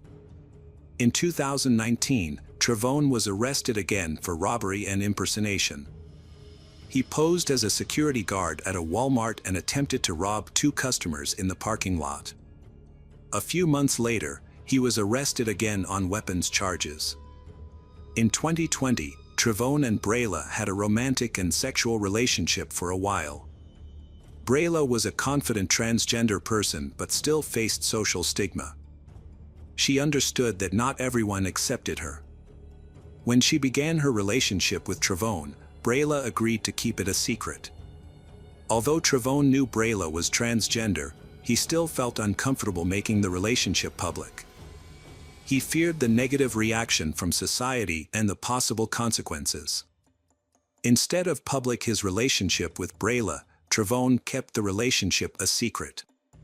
Their conflict escalated when Brayla discovered that Trevone was having an affair with another woman. Feeling betrayed, Brayla threatened to expose their relationship. Trevone responded by inviting Brayla to his home and offering to pay her to keep quiet. Trevone's fear causes him to have negative thoughts. Instead of facing society and taking responsibility, he wants to eliminate Brayla to keep the secret. Trevone tells her about his intentions through a phone call. However, she does not take the threat seriously, believing that Trevone only says it when he is agitated. She tries to calm him down and hopes that things will work out on their own. After the phone call, Brayla went to Trevone's home. A friend confirmed this while talking to Brayla on the phone as she was waiting for Trevone to open the door. About 5 hours after meeting Trevone, Brayla texted the friend, saying she was unhappy and they had been arguing for hours. Sadly, this was one of the last times anyone heard from Brayla. The next morning, a passerby called the police to report a body in a park in the Sherwood area of North Little Rock. Police found Brayla's body in a black Saturn Vue on a gravel road near 7224 Vista Point Court, which overlooks Gap Creek Drive. North Little Rock police had reported Brayla missing shortly before the discovery. When police arrived on the scene, they found the body of Brayla, a 17-year-old girl, in an abandoned car on a gravel road. She had been shot to death, with a gunshot wound to the head. Brayla's body was found lying face up on the floor in front of the passenger seat, with her legs extended behind the seat. The driver's side window was broken. The police report noted that there was blood inside the car and a strong smell of bleach. Investigators also found some of the interior upholstery discolored, possibly from exposure to bleach. News of Brayla's death has been widely reported in the media. Notably, her family requested that articles about Brayla use the pronoun he and her birth name, contrary to her expressed preferences prior to her death. It was clear that there was a clear disagreement between Brayla and her family about her identity. This was demonstrated by their lack of respect for her gender identity, even after her death. In the obituary, the family used an old image of Brayla before her transition, which caused a sense of disappointment and regret. Instead of celebrating Brayla for who she was, the family chose to present a past image that she had tried to change. This reflects the difficulties in society in accepting and respecting diversity in gender identity. After Brayla passed away, an Instagram account named Tap and Season commented that they killed her for $5,000 and posted pictures of money as evidence. In the next 24 hours, this account received a lot of criticism. Finally, the account owner admitted that he was just a 15-year-old kid making up stories to get attention.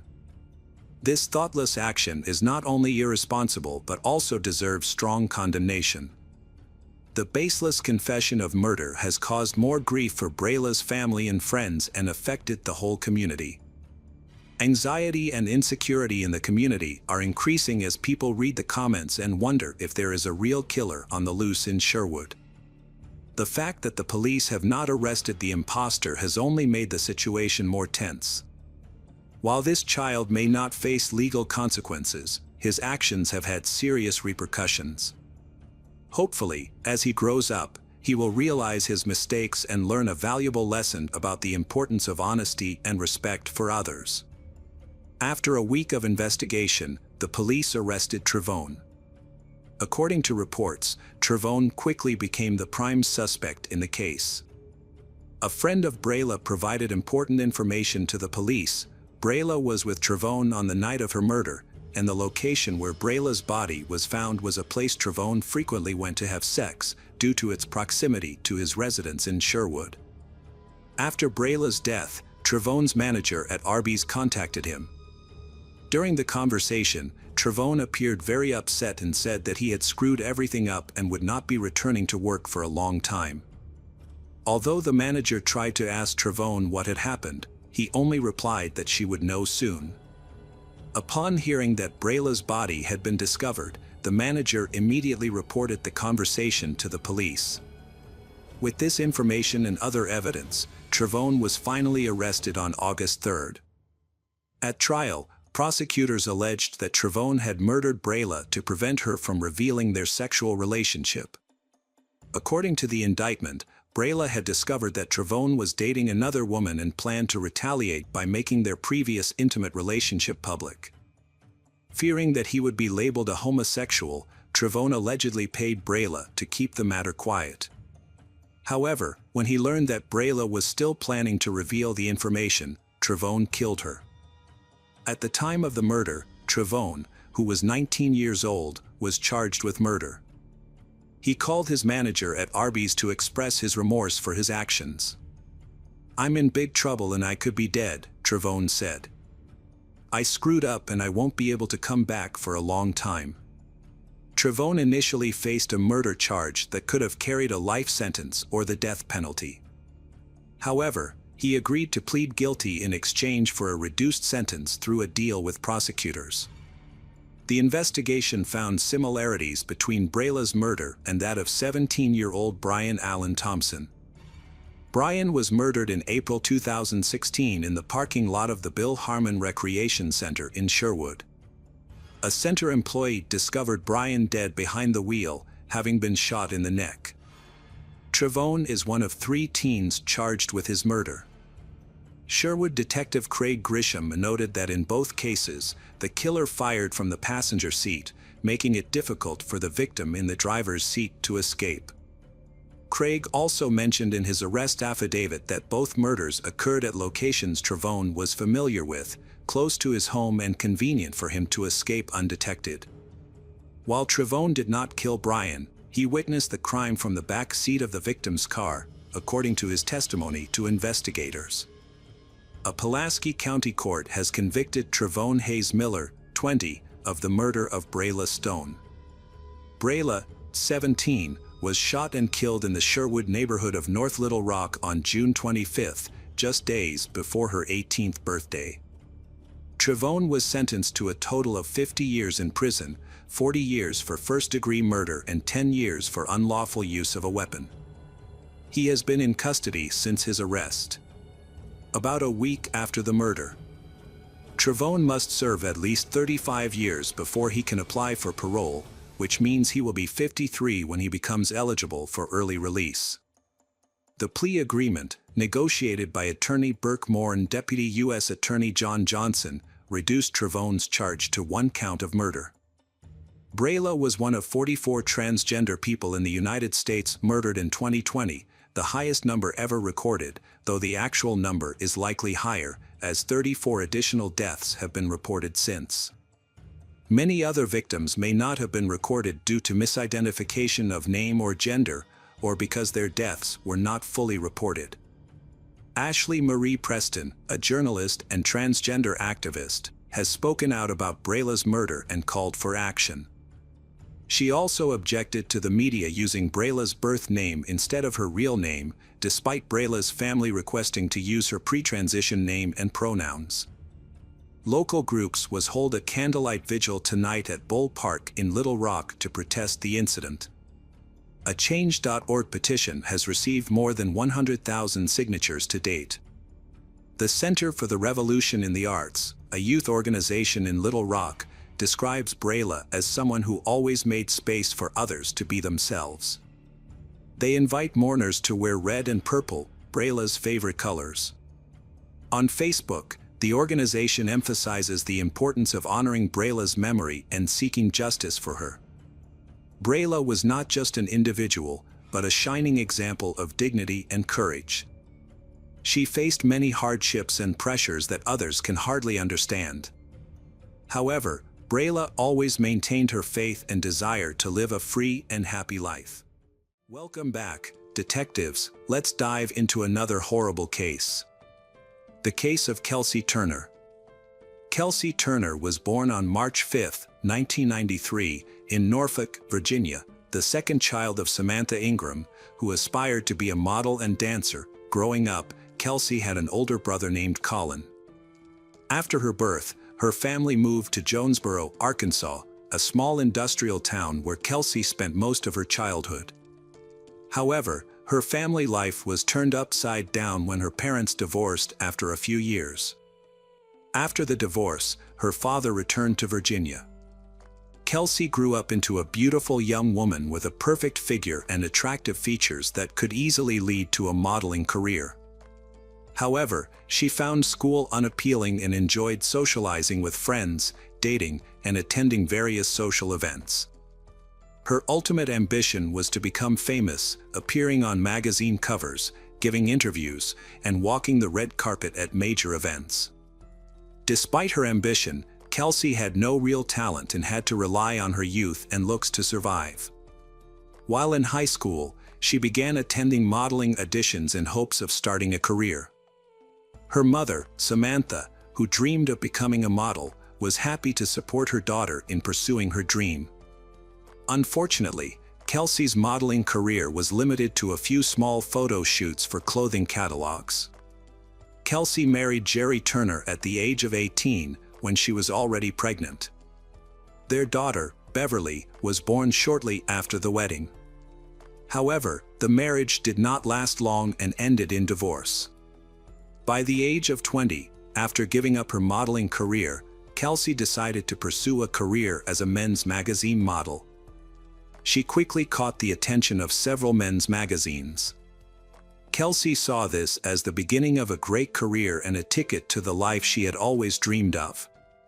Kelsey has received several modeling offers and opportunities over the years, including photo shoots for popular publications such as Playboy and Maxim, as well as a photo shoot with 110 magazine.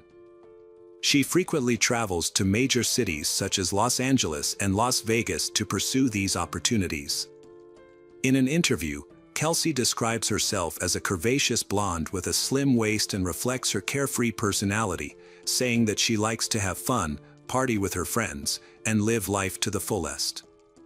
Kelsey is not overly concerned about the future. She frequently changes partners and quickly spends any money she earns or receives from fans. At 23, Kelsey became pregnant again and gave birth to a son, Josh. The father of the child did not want to marry her or acknowledge his child. As the modeling offers dried up, Kelsey turned to social media to build an audience. She actively manages her accounts, posting revealing photos in swimsuits, lingerie, or only partially covering her private parts. Kelsey has cultivated the perfect online image. Her carefully edited photos make her look beautiful, and her social media pages showcase her visits to high-end fashion stores, trendy nightclubs, and other locations. However, this ideal online image hid the true struggles of a single mother of two. Despite her wealthy appearance, her real life was difficult, as she was a poor money manager, often spending all her income at once. Around 2016, Kelsey faced serious problems after an unfortunate incident with her daughter. The girl suffered a severe trauma that left her daughter withdrawn and unable to speak. An acquaintance advised her to take her daughter to a psychiatrist. So she contacted renowned pediatric psychiatrist Dr. Thomas Burchard, who practiced in Monterey, California, to treat her daughter. Dr. Thomas Burchard is a highly respected pediatric psychiatrist who was born on February 16, 1948, in Boston, Massachusetts. He is the son of a prominent architect and engineer, and his family later moved to Virginia. Although his father taught architecture at prestigious institutions, including Harvard, Thomas chose a different path and pursued a medical career, focusing on child psychology. After completing medical school, Dr. Thomas served as a resident in pediatric psychiatry at several leading hospitals and taught at universities across the country. He eventually settled at a public clinical hospital on California's Monterey Peninsula, where he spent more than 40 years as a pediatric psychiatrist, building an impeccable reputation for his exceptional ability to connect with young patients and handle even the most complex and severe cases. He earned his doctorate from the University of California, Berkeley. Thomas was known for being kind, sharp, and incredibly generous. His compassionate nature motivated him to help those in need, especially young patients whose parents could not afford therapy. He also paid for hospital treatment for sick children from low-income families and supported single mothers. Dr. Thomas had a longtime companion named Di, who served as an assistant, housekeeper, and possibly more. As someone who knew him well, she was the first to notice changes in his behavior that showed early signs of dementia or Alzheimer's. As Dr. Thomas entered his 70s, he became increasingly forgetful, absent-minded, and distracted. To hide these symptoms from his colleagues, he kept detailed diaries and notebooks to record important information, such as names, dates, and events. He always carried a notebook in his breast pocket that contained sensitive information such as bank information, account numbers, passwords, and card pins. When Kelsey first visited Dr. Thomas with her daughter, she expressed her difficulties as a single mother and her inability to afford his services. However, the doctor offered to provide his services for free and went on to give Kelsey $300 to help support her children. Kelsey was shocked but quickly discovered that by sharing tearful stories of her difficult life, she could extort more money from the elderly doctor. Kelsey prepared a detailed plan for her next appointment with Dr. Thomas. During the visit, she told a heartbreaking story about her youngest son's illness and lack of money to buy expensive medicine for him. She gave a specific amount of money that she needed, and surprisingly, she received the entire amount from Dr. Thomas. Kelsey continued to make up false, tearful stories in the following visits. She would make up stories of hardship and receive larger and larger amounts of money from this trustworthy doctor. Of course, she did not use the money for her children but for her own entertainment, designer clothes.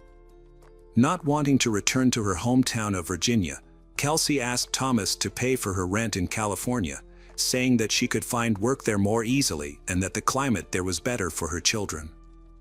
Thomas agreed and paid for the apartment she had chosen. Some people suspected that the doctor had an affair with Kelsey, a young blonde model, and that was why he always indulged her requests. However, Kelsey claimed that Thomas treated her and her children like family and acted out of kindness, not love.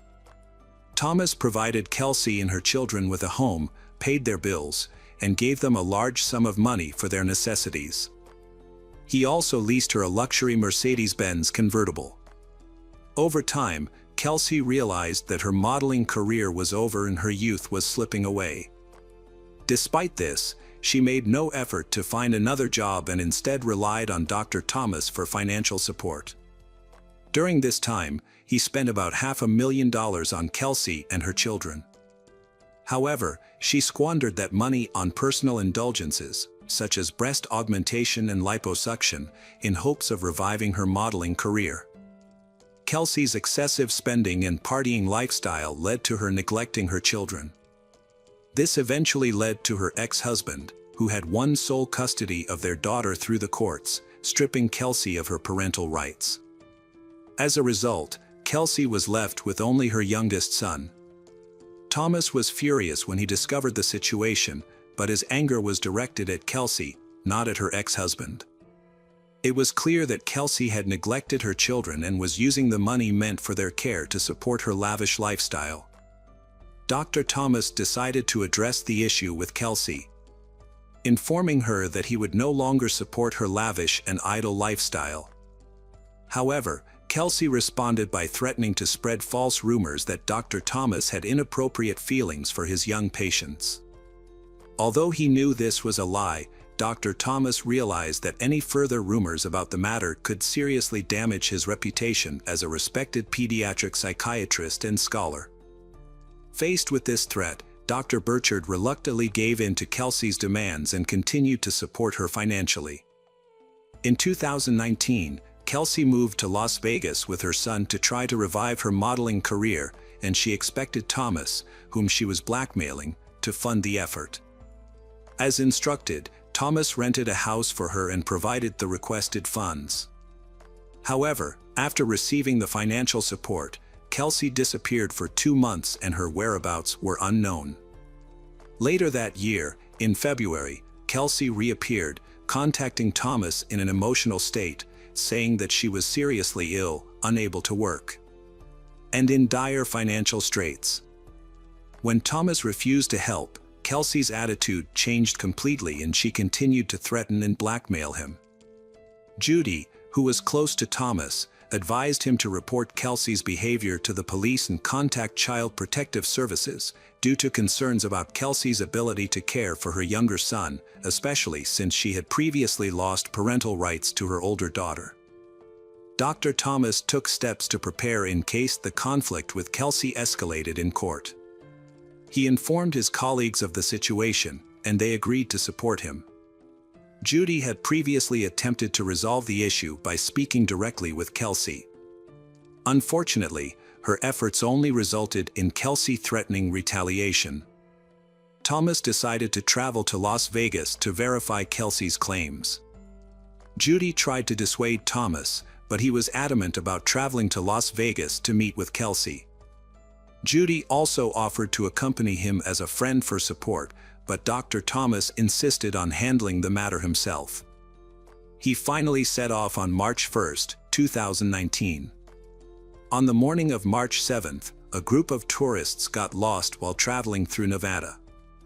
While trying to get to Lake Mead, they took a dirt road off the main highway. They came across a Mercedes-Benz convertible parked in the desert. The roof was closed and the windows were rolled up, but unusually, there was no one around the car. Intrigued, the tourists cautiously approached the car and saw that one of the windows was broken. Upon further investigation, they looked inside and saw signs of a struggle. There were blood stains all over the interior. The tourists quickly contacted the police to report their shocking discovery. Police arrived at the scene around noon and discovered an unbearable stench. The source of the smell was quickly identified when police opened the trunk. Inside, they found the body of an elderly man hidden under a pile of furniture and rags. Beside him was a blood-stained baseball bat. The victim was later identified as Dr. Thomas, who had been missing for 5 days. Judy reported Dr. Thomas missing on March 2nd when she was unable to reach him at their scheduled meeting time. She immediately suspected something terrible had happened and contacted the police, hoping he would be found alive. The autopsy revealed numerous serious injuries to Thomas's body. These included scratches, bruises, and superficial cuts, as well as a severe head injury that may have been caused by a baseball bat found in the trunk of the car next to him. Part of his ear was severed, and his hands had multiple cuts that suggested a desperate attempt to defend himself. Thomas's face also had noticeable bruises with a unique printed pattern. Most shocking was the evidence that the man had been placed in the trunk of the car while still alive and injured, eventually suffocating from the intense desert heat. The investigation focused on Kelsey Turner as the prime suspect, as the car at the crime scene had been rented under her name. Judy had provided the police with Kelsey's address, which matched the location Dr. Thomas had visited. However, when the police arrived at the scene, they found the house empty. Although no one was there, the house showed signs of a hasty cleanup. Containers of cleaning products were scattered throughout the house and the air smelled strongly of household chemicals, suggesting that someone had tried to erase any evidence of the crime. The house was occupied by Kelsey, her 4-year-old son, and her new boyfriend, John Logan Kennison, along with 2 neighbors, Diana Pina and Jeremy Eric. All had fled, making them suspects, as Kelsey could not have inflicted such injuries on the doctor or placed his body in the trunk of her car herself.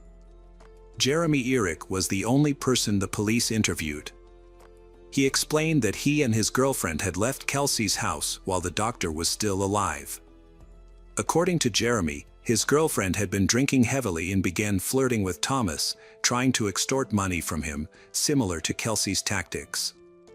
This made Kelsey extremely angry, as she accused Jeremy's girlfriend of trying to steal Thomas from her. The situation became worse, and Jeremy had to quickly move his girlfriend out of the house to avoid a fight. He did not return for several days and was unaware of what had happened after he left.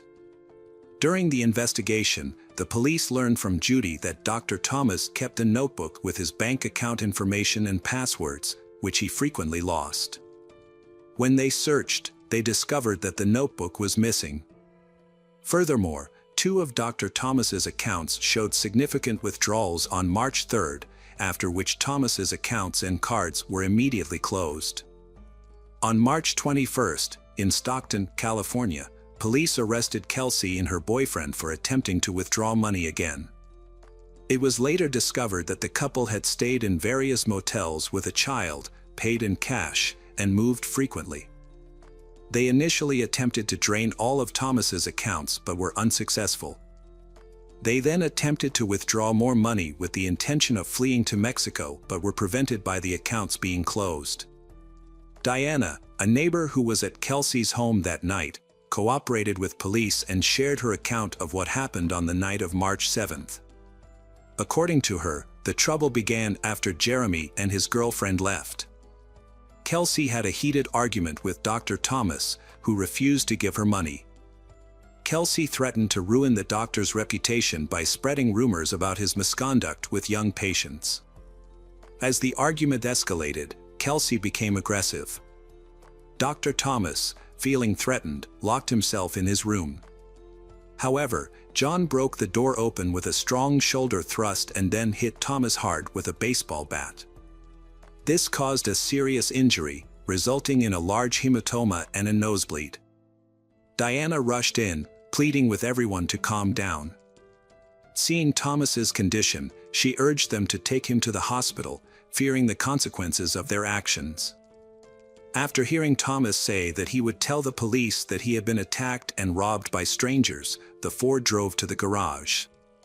Diana was ordered by Kelsey to return to the house and clean up, removing all traces of blood. Diana followed the instructions and began cleaning, but soon heard screams and a struggle coming from the garage. She rushed back to find the couple brutally attacking Dr. Thomas in the car. The doctor was trapped and unable to escape or defend himself. It became clear that Kelsey and John had no intention of taking Thomas to the hospital. Instead, they planned to kill him with a baseball bat, a small knife, and John's empty pistol, leaving bruises on the doctor's face. Diana was instructed to return to the house and continue cleaning.